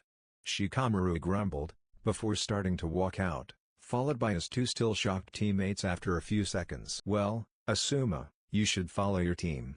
My cute little Jinan still want to do another mission. Kakashi walked away from Asuma and up to the mission desk. If your team is done for the day, you could probably still catch up to your girlfriend. Kakashi gave one of his signature eye smiles at the end, directed back at Asuma. Yeah, I should probably. Asuma started, before registering Kakashi's remark at the end. Wait, girlfriend? Asuma asked, and glared at Kakashi, who just turned back to the desk and waved Asuma away. As Asuma left, Kakashi said, yeah, you guys don't exactly make it subtle. Right before the door shut behind Asuma, Kakashi turned his attention back to his Jinan, and saw Naruto looking expectantly up at him. What mission are we going to do now, Kaka-sensei? Naruto asked. Something better than catching a cat, right? How about this? Something that'll put those Sharingan to work? Kakashi said, and held up a scroll for Hiruzen to read. What do you think, Lord Hokage? Hiruzen looked over the scroll, and smiled. Oh, yes. I think that'd be perfect for our two, young, Uchiha. Naruto's eyes lit up in anticipation. What is it, old man? It's gotta be amazing to require the Sharingan, right? He asked, excitement filling his voice. Sasuke, however, could see the look in the Hokage's eyes, and knew it'd be nothing fun. Sakura just looked between Naruto and Sasuke, secretly jealous about the eyes of her teammates. Kakashi held up the mission scroll for his team to read, and once again showed his signature eye smile. He watched as the three of them read the scroll, and watched as Naruto's face fell and Sasuke's became one of annoyance. Map making? Naruto whined. You asked for something that'd put those Sharingan to work, right? Well, what better than a Sharingan to copy maps? Kakashi told him, and Sasuke glared at Kakashi. Sakura can help with sorting the maps, while you two little Uchiha copy as many maps as necessary, he said, and turned back to Hiruzen. We accept this assignment, Lord Hokage. With that, Kakashi left the room, and the two Uchiha glared at him. Sakura was just smirking. Your Sharingan aren't so great now, are they? Your hands are gonna be so sore when all this is over. She snarked at them, before realizing it was aimed at Sasuke too. Wait, not you Sasuke. Your Sharingan is still. She started to backtrack, but Sasuke was already walking away. Naruto and Sakura followed behind them, and they all headed to their next E rank. 2 hours later, Ichiraku Ramen. Aw, man. My hand hurts like hell. Naruto, Sasuke, and Sakura were getting dinner after finally finishing their D rank assignment. Naruto was shaking his right hand, trying to get the aching to stop. Sasuke was rubbing his eyes, which were hurting after using his Sharingan for so long.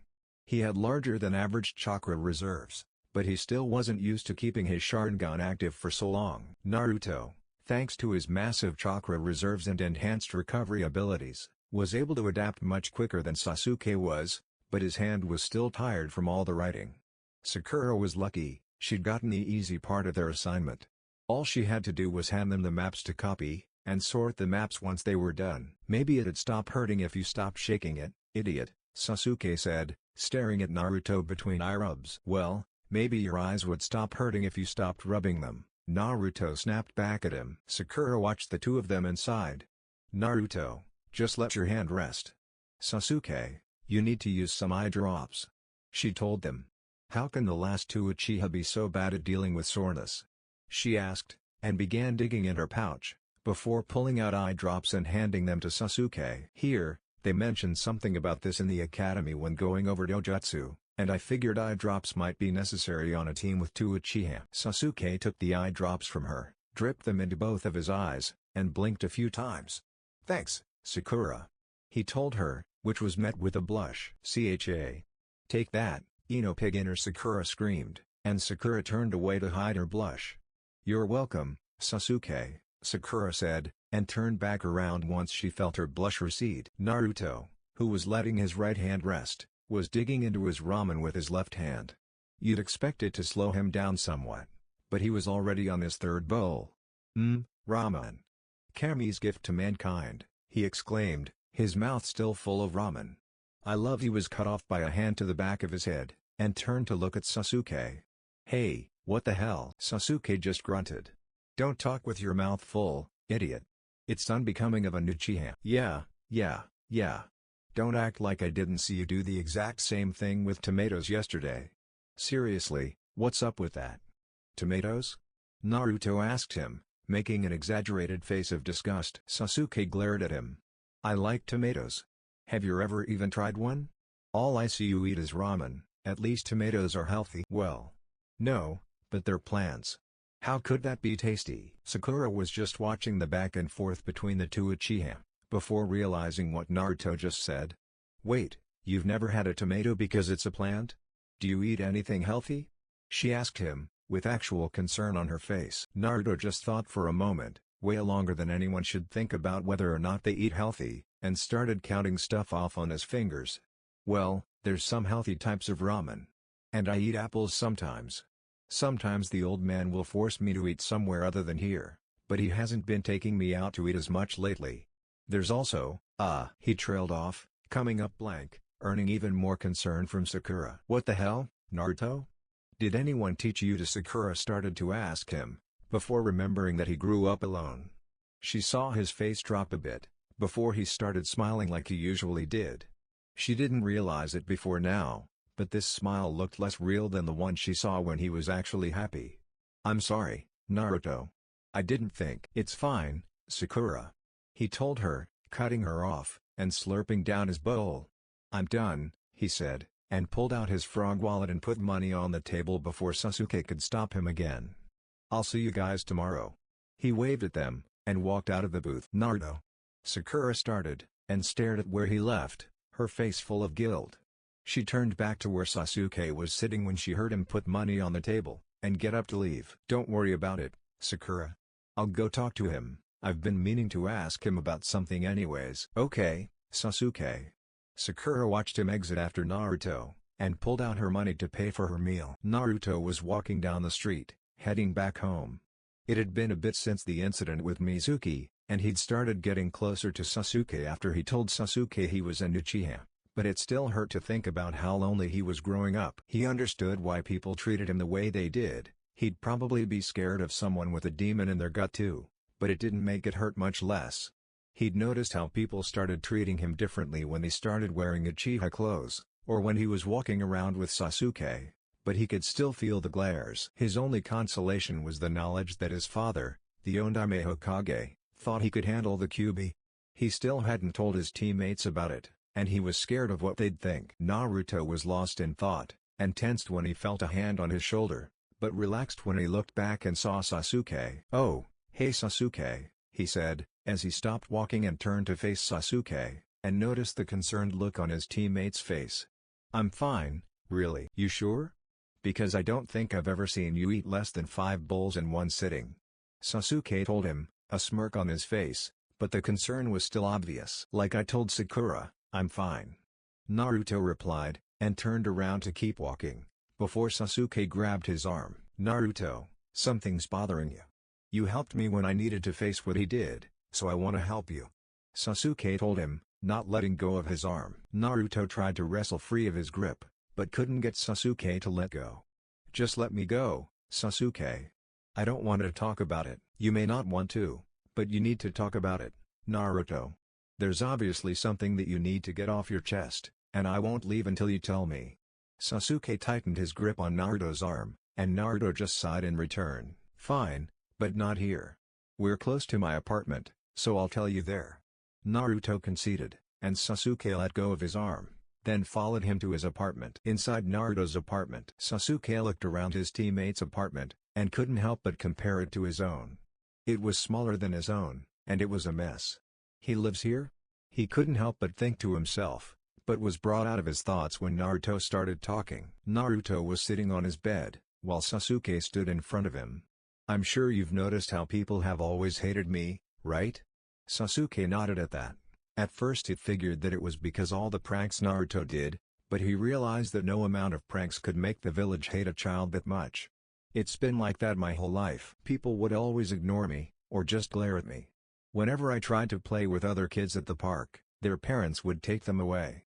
Shikamaru, Choji, and Kiba were the only ones that would always hang out with me at the park, but they had to go home at some point, and I was always left alone at the end of the day. It hurt, and I started pranking people so that people would give me some kind of attention, even if it was the bad kind, though the pranking was a lot of fun." Naruto gave a weak smile at the last part. "But why would people treat you so badly? I've noticed you get glares when we're walking around, usually from civilian families, and occasionally some random shinobi. Have they always treated you like that?" Sasuke asked, and Naruto nodded in response. "They have, as long as I can remember. I didn't find out why until the night after I failed the graduation exam, the night I awakened my Sharingan," he explained, and Sasuke started to put some pieces together. "Was finding out why the reason you awakened your Sharingan?" he asked, and Naruto just nodded his approval again. "Do you remember learning about the Kyuubi attack 12 years ago?" Naruto asked, and Sasuke nodded, a little confused about the seeming change in conversation. "Well, it happened the night I was born. We were told that the Ondaime Hokage sacrificed his life and killed the Kyuubi, but that wasn't the whole truth. From what I was told, the Kyuubi is a massive chakra, so it can't really be killed. It would just reform over time, and the Yondaime's sacrifice would be for nothing. The only option was to seal it, but it's too powerful to be sealed in an object, so he had to seal it in a baby," Naruto explained, mentally bracing himself for the only reactions he expected coming: fear and rejection. Sasuke's eyes were widening in realization, as the pieces started to click together. The glares and the loneliness he saw in Naruto was because of this? He could see that Naruto was scared of his reaction, and he wasn't sure what to do, so he just asked the obvious. "And he sealed it in you?" Naruto nodded, not looking him in the eyes. "Yeah." Naruto started, staring at the wall behind Sasuke. "I have the Kyuubi sealed in me," he told Sasuke, and channeled chakra to his stomach as he lifted his shirt, revealing the seal. "I understand if you," he started, but was cut off when Sasuke put a hand on his shoulder. "Naruto, it doesn't matter," Sasuke told him, and Naruto finally looked Sasuke in the eyes. He was expecting fear, hatred, or disgust, and was surprised when he saw acceptance. "You're my teammate, and a member of my clan. I'd never turn my back on a comrade.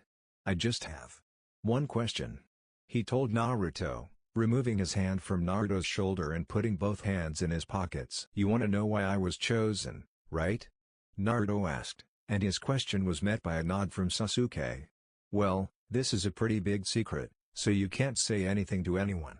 Not that I think you would, but I just have to tell you that." "A bigger secret than a demon sealed in you?" Sasuke asked him, confused and curious. "Yeah, the old man told me. I'll have to let him know in the morning that I'd told you about all of this, though he was probably expecting me to at some point," he told Sasuke, and sheepishly grinned while scratching the back of his head. "All right, just tell me already." "Well, the Kyuubi is really powerful. It has to be sealed in someone with naturally large chakra reserves, but they have to be young too.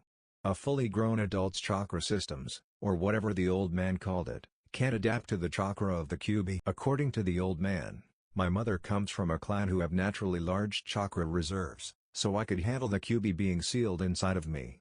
There were probably other options in the village, other kids with large chakra reserves." He trailed off, and Sasuke just continued to stare at him. "Are you gonna finish?" Sasuke asked, eyebrow raised. The Ondaime knew it would have to be sealed in a child, and, fortunately, his own child had just been born. That night, he continued, and Sasuke's eyes widened again. He knew he couldn't ask someone else to give up their child if he wouldn't do it himself. Naruto finished, watching Sasuke's reaction. "You're the son of the Yondaime?" Sasuke asked in shock, and Naruto nodded in confirmation. "Wait, didn't you say your father was actually an Uchiha?" "The Yondaime was an Uchiha." Now that he'd been told, he could see the similarities between Naruto and the pictures he'd seen of the Yondaime Hokage. However, he couldn't believe that Minato Namikaze was actually an Uchiha. "Yeah, crazy, huh?" Apparently he didn't know himself, and never awakened his Sharingan.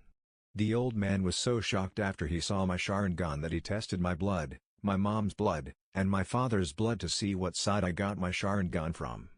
Naruto finished, and Sasuke just watched him, shock evident on his, normally stoic, face. "So, your father, the Ondaime Hokage, Minato Namikaze, was an Uchiha. He sealed the nine-tailed fox within you. His son.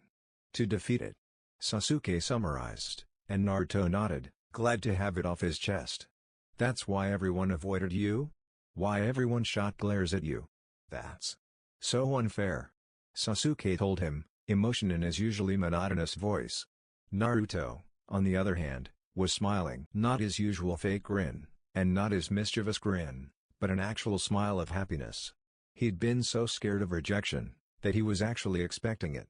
He never thought someone could know the whole truth and actually empathize with him. "Thank you for trusting me with this, Naruto," Sasuke finished, getting over the shock of it all. "Well, you kinda didn't leave me a choice," Naruto laughed. "You probably would have broken my wrist if I refused any more. Besides, it was only fair. You told me about your issues, and I was going to tell you about this eventually anyways. I was scared that you'd hate me for it." "Anyone who would hate you for this is an even bigger idiot than you are, idiot," Sasuke told him, his shocked expression replaced with his signature smirk. "Yeah, wait, hey! We were having a moment here, you know," Naruto yelled at him. "Why'd you have to go and ruin it like that?" "Hey, it's not my fault that you're an idiot," Sasuke smirked at him. "Anyways, are you gonna tell Sakura? I'm sure Kakashi already knows." "Yeah, Kaka-sensei knows about all of it. He was my father's student, after all," Naruto explained. "Though, I'm scared to tell Sakura. I don't know how she'd react." If she reacts badly then just ignore her. She's not really important. If she can't see you for you then she isn't worth your time." "Hey! She's still our comrade, you know. Why do you always act like a dick to her, anyways?" "She really likes you?" Naruto asked him, and Sasuke grunted. "She's just a fangirl. She's been less annoying since we became a team, but she's not doing anything to advance her skills as a shinobi. She doesn't even eat properly, she's way too thin to be a shinobi. Even her friend, Ino, is better. At least Ino actually trains with her clan. Sasuke explained, and Naruto couldn't help but agree. Yeah, I guess you have a point there. She'd probably work harder if you told her to. Though. Maybe we could ask Kakashi about getting her some personalized training? Naruto suggested, and Sasuke shrugged. I guess that'd work. It'll have to wait till tomorrow, though. It's getting really late, let's head to my apartment. Sasuke told him, and began to walk towards the door. Your apartment? But it's late, and we should probably get to bed soon. Naruto asked him, eyebrow raised. Sasuke turned back to him, and motioned for him to get up. Naruto, this place is a mess. I don't know who decided to let you take care of yourself, but no one should live by themselves in a place like this. I have a spare room at my apartment, and you may as well stay in it, since we're from the same clan. Grab a change of clothes to wear tomorrow, and we can come back for the rest once we're done tomorrow. Wait, really? Naruto asked, excited at the idea of living with someone else. Yeah, now come on. And, as a bonus, if you're living with me, you'll start eating real food, Sasuke said, and walked out of Naruto's, soon-to-be former, apartment. Naruto grabbed a pair of clothes for the morning, followed Sasuke out, and the two of them walked to Sasuke's apartment. Sasuke, and Naruto's apartment. Naruto and Sasuke were sitting at a table, eating breakfast. Unlike Naruto, Sasuke had actual food to create meals, other than just ramen. The two of them were having eggs, and Naruto was reading some scrolls Sasuke gave him, using his Sharingan to speed up the process. Huh. So this is how the Sharingan works? I kinda just thought you turned it on and off like a light switch. Didn't realize it was more like a floodgate for chakra that activated it, Naruto said through a mouthful of food, causing Sasuke to take the scroll from him. Hey, you're the one who wanted me to read that. You're gonna get food on it, idiot. Sasuke told him, and shook his head. I thought you might eat like an actual human if we had something other than ramen, but apparently I was wrong. But you make really good eggs, I can't get enough. They may not be ramen, but they're still amazing, Naruto said as he shoved more food into his mouth, and continued to talk with his mouth full. Where'd you learn to cook, anyways? He asked, and swallowed the last of his eggs. Sasuke finished his own food, and handed the scroll back to Naruto. I taught myself once I started living on my own. I doubt I'd be alive if I ate like you. Sasuke told him, and collected their plates to put them in the sink. I really didn't think there was anything wrong with how I ate. I've never felt unhealthy. Naruto told him, before going back to reading the scroll. Sasuke just sighed. Didn't you tell me you heal fast thanks to the QB or something? Whatever helps you heal probably keeps your body healthier than it would be otherwise. Oh, hey! I guess that makes sense. Maybe I'll heal even faster if I eat healthy? Naruto asked, before setting the scroll down and standing up. Oh well, we should go see the old man before we meet up with Kaka-sensei and Sakura, though Kakashi will probably be a few hours late anyways. Naruto walked over to grab his headband, and threw Sasuke's headband at Sasuke. The old man? Sasuke started to question, but remembered what Naruto told him the night before. Oh, right, you need to tell the Hokage that you told me. Well, let's go. Kakashi may not get to the training ground until 2 hours after us, but Sakura will still burst our eardrums if we're late. Sasuke rinsed off their plates in the sink, and they both put their headbands on and left the apartment. Hokage's office. Hiruzen was working on paperwork, like usual, when he heard knocking on the door. He finished up with what he was working on, and cleared his desk. Enter, he commanded, and the door opened to reveal the last two Uchiha, Naruto, and Sasuke. Ah, Naruto, it's good to see you again. I hope you aren't here to steal the scroll of sealing again? Naruto sheepishly grinned, and scratched the back of his head. It was the one time, old man. But no, I just wanted to let you know I told Sasuke about the Naruto trailed off, thinking of a word to describe it, before coming up with a simple word of stuff. Stuff? Hiruzen echoed, though he could guess where this was going.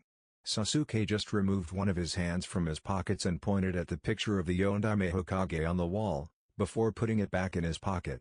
Ah, that stuff. It's alright, Naruto. I figured you'd tell someone you trusted, he said, and looked at Sasuke. Now, Sasuke, I presume Naruto told you that this is a secret? You can't tell anyone, or Naruto will be in danger from the Yondame's enemies. I'm aware, Lord Hokage, Sasuke said with a half-bow. I'd never put a member of my clan in danger. He turned to Naruto and smirked. Though, he is an idiot, so don't be surprised if he lets it slip. Naruto was still looking at the Hokage and grinning. Yeah, old man, he started, and then turned to Sasuke with an eye twitch. Hey! Why do you always do that? We're both being friendly, and then you go and call me an idiot. Naruto complained, while Sasuke continued to smirk. Ah, well. We should get going. Sasuke was cut off by a little streak of brown and blue flying at Naruto. Boss. The streak of brown was revealed to be a kid with spiky brown hair, goggles around his forehead, and a long blue scarf. He was the grandson of the Sandaime Hokage, Konohamaru Sarutobi. He was staring up at Naruto with wonder in his eyes, before looking over at Sasuke. Who's this? Is he another student of yours, boss? Sasuke just glared at Konohamaru in response, and Naruto scratched the back of his head. Naruto laughed, awkwardly. No, Konohamaru, this is my teammate, Sasuke. Sasuke, this is Konohamaru, he's the old man's grandson. Sasuke continued to stare at Konohamaru, before asking Naruto, why does he call you boss? Well, you see, when I got my photo taken for my profile, Konohamaru ran in. I think he said something to me? I guess he expected me to do nothing to him because he's the honorable grandson or whatever. I just told him off anyways, and he started following me. He challenged me for the title of Hokage, and asked me to train him. He's kinda just been calling me boss since then. Naruto explained, and Konohamaru kept looking at Sasuke. Hey, boss, is this guy strong? Is he as strong as you? Konohamaru asked, and Sasuke grew a tick mark on his forehead. Naruto noticed Sasuke's growing annoyance, and decided to step in before he put the Hokage's grandson under a torturous genjutsu in front of the Hokage. Yeah. Remember when I showed you my cool eyes? He has the same thing. Naruto told Konohamaru, and Konohamaru started to stare up at Sasuke with wonder. Anyways, Konohamaru, we gotta get going. We've got to do ninja missions, you know? He said, and waved goodbye to the Hokage before dragging Sasuke out, with Konohamaru staring at them as they left. When the two Uchiha left the office, Konohamaru ran up to the Hokage's desk. Hey, Gramps. Do you think I could get eyes like them? He asked, voice full of excitement. Hiruzen shook his head, smiling at his excitable grandson. Sorry, Konohamaru, those two have special eyes. It's a clan thing. Have you learned about bloodlines in the academy yet? Hiruzen asked. Oh, yeah. Is that what those eyes are? Man, that's so cool. Does our clan have a bloodline, Gramps? Konohamaru asked. No, we don't. Hiruzen told his grandson, and saw his face fall. However, you don't need a bloodline to be strong, Konohamaru. Look at me, I don't have a bloodline, yet I'm the Hokage, he reassured Konohamaru. I'm sure you'll be a great shinobi. Really? Thanks, Gramps. A week later, mission assignment room. Simankaka-sensei. We've done so many D ranks now, and I've practically memorized that cat's movement pattern. Give us a real mission. Naruto whined, while Sasuke and Sakura silently agreed. They'd been going on D ranks for a while now, and it was extremely boring. The only good thing to come of them was from the map-making missions, which let Sasuke get used to keeping his Sharingan active for longer periods of time. Naruto, Iruka yelled from behind the desk, annoyed by his former student. You'll get better missions once Kakashi thinks you're ready. But Iruka Naruto started, but was cut off by Hiruzen clearing his throat. Kakashi, do you believe your students to be ready for a C rank? Hiruzen asked Kakashi, and Naruto had to suppress his anticipation. Kakashi eyed his Threesian thoughtfully for a few seconds. I'd say Naruto and Sasuke are more than ready for a C rank. Sakura, however. Well, if we're attacked by bandits, this should be a good wake-up call for her, he thought, and turned to the Hokage. Yeah, I'd say my team is ready for a C rank. Hiruzen started looking through the C rank mission requests, until he found one and held it up for Kakashi. How about this one, Kakashi? He asked, and waited for Kakashi to finish reading it. Yeah. We accept this mission, Lord Hokage, Kakashi said, and Naruto started, literally, jumping for joy. Hiruzen handed the scroll to Kakashi, and turned to Iruka. Alright, Iruka, go get the client, Hiruzen commanded, and Iruka quickly got up, bowed, and left the room. Woohoo! Naruto cheered, and held up a hand in front of Sasuke who, reluctantly, high-fived him. After a few moments, Iruka walked back in, the client behind him. The client was an older man with small glasses, and reddened eyes. He smelled of booze, and was drinking a bottle. When the client looked at the group of Chunin, he looked disappointed. "These brats? I hired shinobi, not kids." He slurred and angered the Chunin, mainly Naruto and Sasuke. "Hey, you old drunk. We're shinobi," Naruto shouted at him, and tapped his forehead protector with his thumb. "You're just a brat." The old drunk shouted back, angering Naruto even more. "Oh yeah?" Naruto asked, and activated his Sharingan to scare the drunk, making him flinch back. Kakashi walked in between the two, and looked down at Naruto. Ma, Naruto. Don't make our client wet himself." Kakashi told him, and Naruto deactivated his Sharingan. Kakashi turned around to face the old drunk, and gave him one of his signature eye smiles. "Don't mind him, but I can assure you my team is more than capable of protecting you as you head back to the Land of Waves, Mr. Kakashi looked down at the scroll, and read the name of the client again. Tezna. Tazuna quickly changed his attitude, and looked at the three Chunin again, and looked at Kakashi. It's alright. I'm sure these three, and you, will be fine, Tazuna said, slightly sweating. Alright, then. We'll meet you tomorrow at 8, by the gate. My Chunin will need some time to gather their stuff before we leave their village. Kakashi told Tazuna, and left the room. Naruto, Sasuke, and Sakura looked at Tazuna one more time, and followed Kakashi out. Once the three had left the room, Tazuna let out a breath he didn't know he was holding. "Damn! What's with that kid's eyes?" he muttered, and left the room too, while Hiruzen had to fight back a laugh at the scene of a 12-year-old terrifying a full-grown adult. The next day, 10 o'clock at the gate. Naruto, Sasuke, Sakura, and Tazuna were all waiting at the gate, Kakashi nowhere in sight. Naruto and Sasuke were talking, with Sakura following along the conversation and Tazuna standing off to the side, all of them annoyed. "Where's that damn teacher of yours? He told us to meet him at 8, didn't he? It's 10. Tazuna complained, and the three Chunin sweat dropped. "That's Kakashi for you," Sasuke stated, also annoyed, but unsurprised. Naruto just sighed. "I thought he might actually get here on time for once, since we're leaving the village and all, but I guess not." "Wait, so he does this a lot?" Tazuna asked the three Chunin, who all just nodded their heads. Kakashi chose that moment to arrive in a swirl of leaves, orange book in hand. "You're late," Sakura shouted at her sensei, who just gave her an eye smile. "Sorry about that.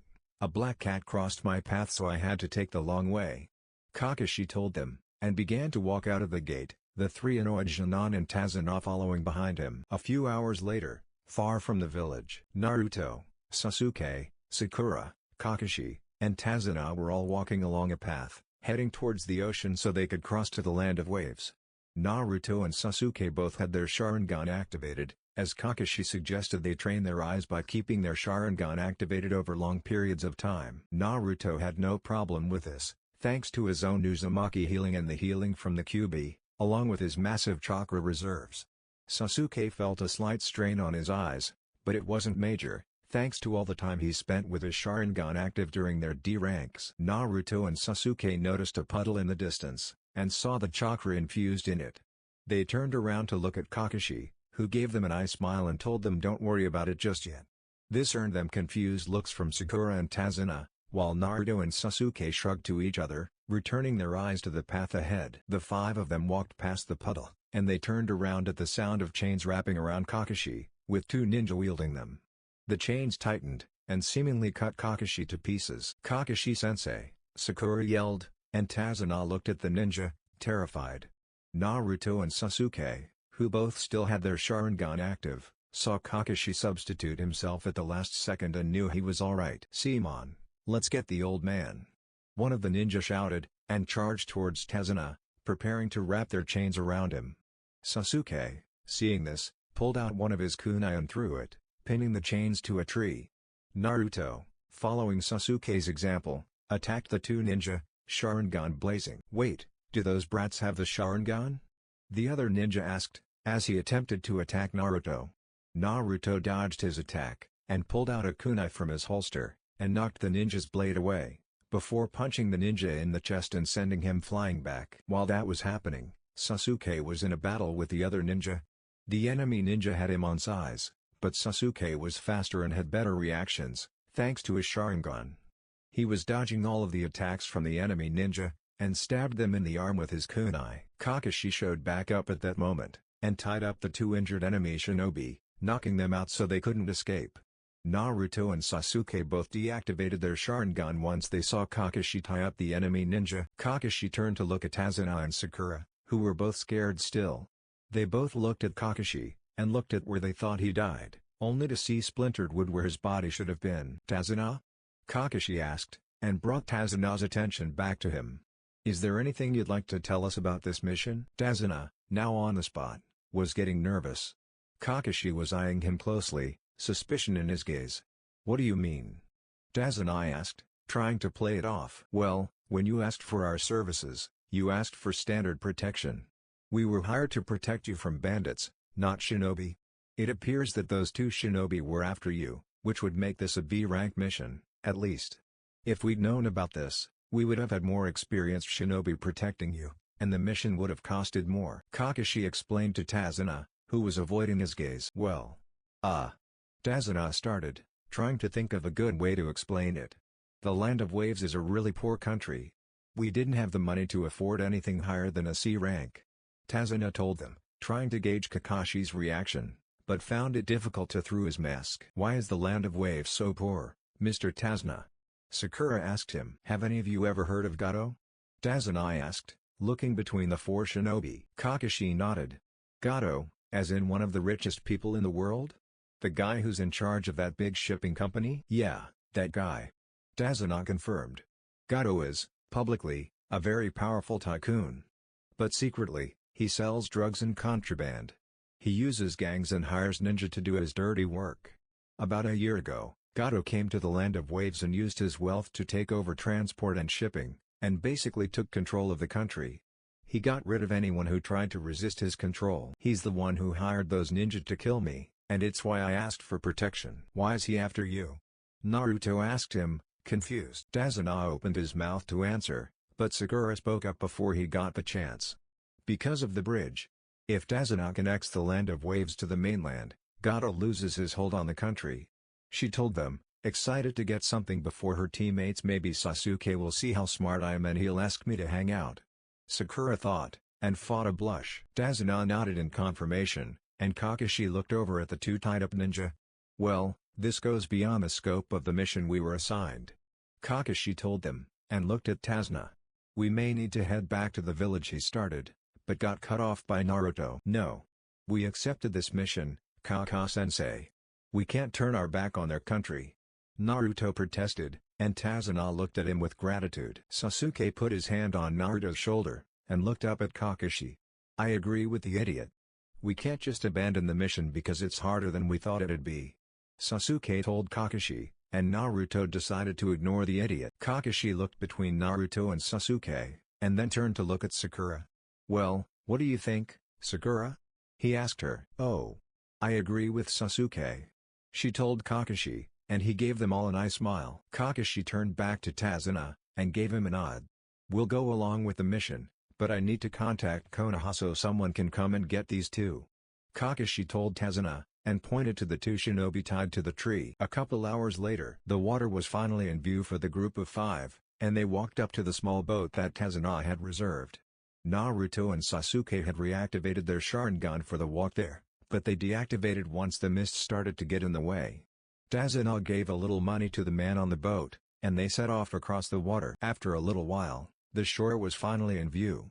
They stayed silent for the majority of the trip across the water, because they didn't want to attract any unwanted attention when they were at a disadvantage and couldn't properly fight, since the Chunin had yet to learn water walking. They marveled at the bridge for a bit, and then they reached the shore. The group of 5 got off the boat, and thanked the man for taking them across the water.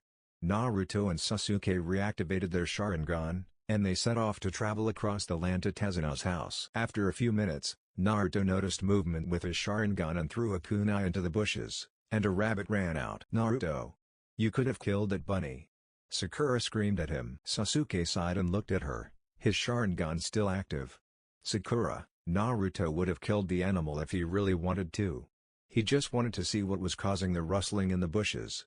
Sasuke explained, while Kakashi looked at the rabbit. At nearly the same moment, Kakashi heard the sound of something cutting through the air, while Naruto and Sasuke noticed the giant sword with their Sharingan. All three of them shouted "Duck!" at the same time, and tackled Sakura and Tazuna to the ground. The sword lodged into a tree, and a buff shinobi wearing bandages as a mask landed on top of it. Kakashi of the Sharingan. No wonder the demon brothers failed to kill the bridge builder. The shinobi said, and looked at the group from Konoha. Never thought the legendary cold-blooded Kakashi would take on babysitting. Zabuza Momochi. The demon of the hidden mist. Kakashi noted, and removed the forehead protector covering his Sharingan. Naruto, Sasuke, Sakura, protect Tazuna, he commanded, not taking his eyes off of Zabuza. Oh, using the Sharingan already? I'm honored, Zabuza said, and looked at the Genin. Wait, those red eyes. Does Kakashi have two Sharingan users on his team? I thought there was only one Uchiha left in the leaf? Zabuza asked himself, before turning his attention back to Kakashi. It doesn't matter. They're still just Genin, Sharingan or not. Kakashi is the real threat here. Zabuza ran through hand signs, and called out water style, hidden mist jutsu. A chakra-filled mist flooded the clearing, hiding Zabuza from view. He removed his sword from the tree, and walked in front of the group. Kakashi cleared away some of the mist with his own chakra, allowing the group to see the area around them. However, Zabuza began to unleash killing intent. The group of Genin, and Tazuna, had never experienced killing intent before, and especially not on the level of a Jonin. Sasuke began to raise his kunai to his neck, but Kakashi's voice stopped him. Sasuke. Calm down, I'll protect you with my life. All of you. I will not allow my comrades to die. Trust me. Kakashi told them, giving an eye smile at the end. I wouldn't be so sure, Zabuza said, and appeared between the Genin and Tazuna. However, snapped out of their shock at the killing intent, Sasuke and Naruto immediately sped around and stabbed him with their kunai, their Sharingan blazing. We got Naruto started, until he noticed that Zabuza wasn't bleeding, he was leaking water. A water clone. Sasuke told Naruto, and they both turned back around and tried to spot Zabuza. I'm impressed, Kakashi. It seems that the boys have some skill with those Sharingan of theirs, Zabuza said, and appeared in front of Kakashi. The water clone pales in comparison to the original, but it's impressive for a Genin. Zabuza swung his giant blade at Kakashi, who blocked it with his arm. It's a shame those two will have to die, along with you. Maybe, once you're all dead, I can get some extra money by selling those Sharingan?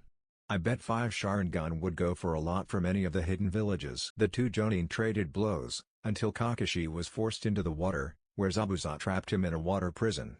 Zabuza then made a group of water clones on the shore to deal with Tazuna and the Genin. Kakashi told them to run, but the Genin knew they'd never get away fast enough to escape Zabuza. Sakura.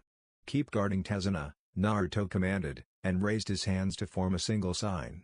Shadow Clone Jutsu, he shouted, and a dozen Narutos appeared around him, all with blazing Sharingan. Naruto commanded the Shadow Clones to charge at the Water Clones, and they were able to successfully dispatch most of the Water Clones thanks to their Sharingan. However, there was still one left on the shore, stopping them from reaching Kakashi. The real Naruto walked over to Sasuke, and handed him something. "Uh-oh, I see," Sasuke said, and brought out a Fuma Shuriken. Shadow Shuriken technique. Sasuke thought, and threw the Fuma Shuriken at the water clone. The water clone easily caught it, but didn't notice the second one in its shadow, which headed straight for the real Zabuza. Zabuza watched them, impressed, but simply jumped over the second Shuriken. However, he was caught off guard when the second Shuriken turned into Naruto, and threw a kunai at him, forcing him to drop the water prison. He dropped into the water after throwing the kunai, and trusted in Kakashi to finish the fight. Once Kakashi got out of the prison, he engaged Zabuza again, this time over the water. He copied Zabuza's techniques, and cast a subtle genjutsu over Zabuza. In the end, Kakashi defeated Zabuza, and knocked him against a tree on the shore. Naruto was washed back onto the shore too, where Sasuke helped him up. How? Zabuza asked, staring at Kakashi. Can you see into the future? Yes. This is your last battle, ever. Kakashi told him, and prepared to go in for the kill, but he was interrupted when Senbone flew into Zabuza's neck, seemingly killing him. Kakashi looked up at where the Senbone came from, and saw a hunter ninja. Naruto and Sasuke ran up to where Kakashi was, and looked up at the hunter ninja. "Thank you for doing my job for me," the hunter ninja told them, before grabbing Zabuza and disappearing. Once the hunter ninja left, Kakashi collapsed and passed out. Sakura and Tazuna ran up to where Kakashi collapsed, and looked at Naruto and Sasuke, who were still staring at where the hunter ninja disappeared from. "Is he okay?" Tazuna asked, while Sakura checked his pulse. Sakura nodded her confirmation. "His pulse is weaker, but it's steady. I think he just passed out." Sasuke and Naruto looked at Kakashi, unconscious on the ground, and noticed what was wrong with their Sharingan. "It's chakra exhaustion. Kakashi overused his Sharingan, he just needs rest," Sasuke told them, and Naruto created clones to carry Kakashi, before looking back at Sasuke. "Did you notice?" Naruto asked Sasuke, and Sasuke nodded in return. "Notice what?" Sakura asked the two, as they deactivated their Sharingan. "Zabuza wasn't killed. His chakra was weak, but it didn't fade when those Senbone hit him," Naruto told Sakura, who stared at them with wide eyes. "Tazuna?" Sasuke asked, drawing Tazuna's attention. "How far is your house from here?" "It's not too far. We could get there in the next couple hours, if we hurry," Tazuna told Sasuke, who nodded. "Well, let's get going," Sasuke said, and the group began to walk towards Tazuna's house, with Naruto's clones carrying Kakashi's unconscious body.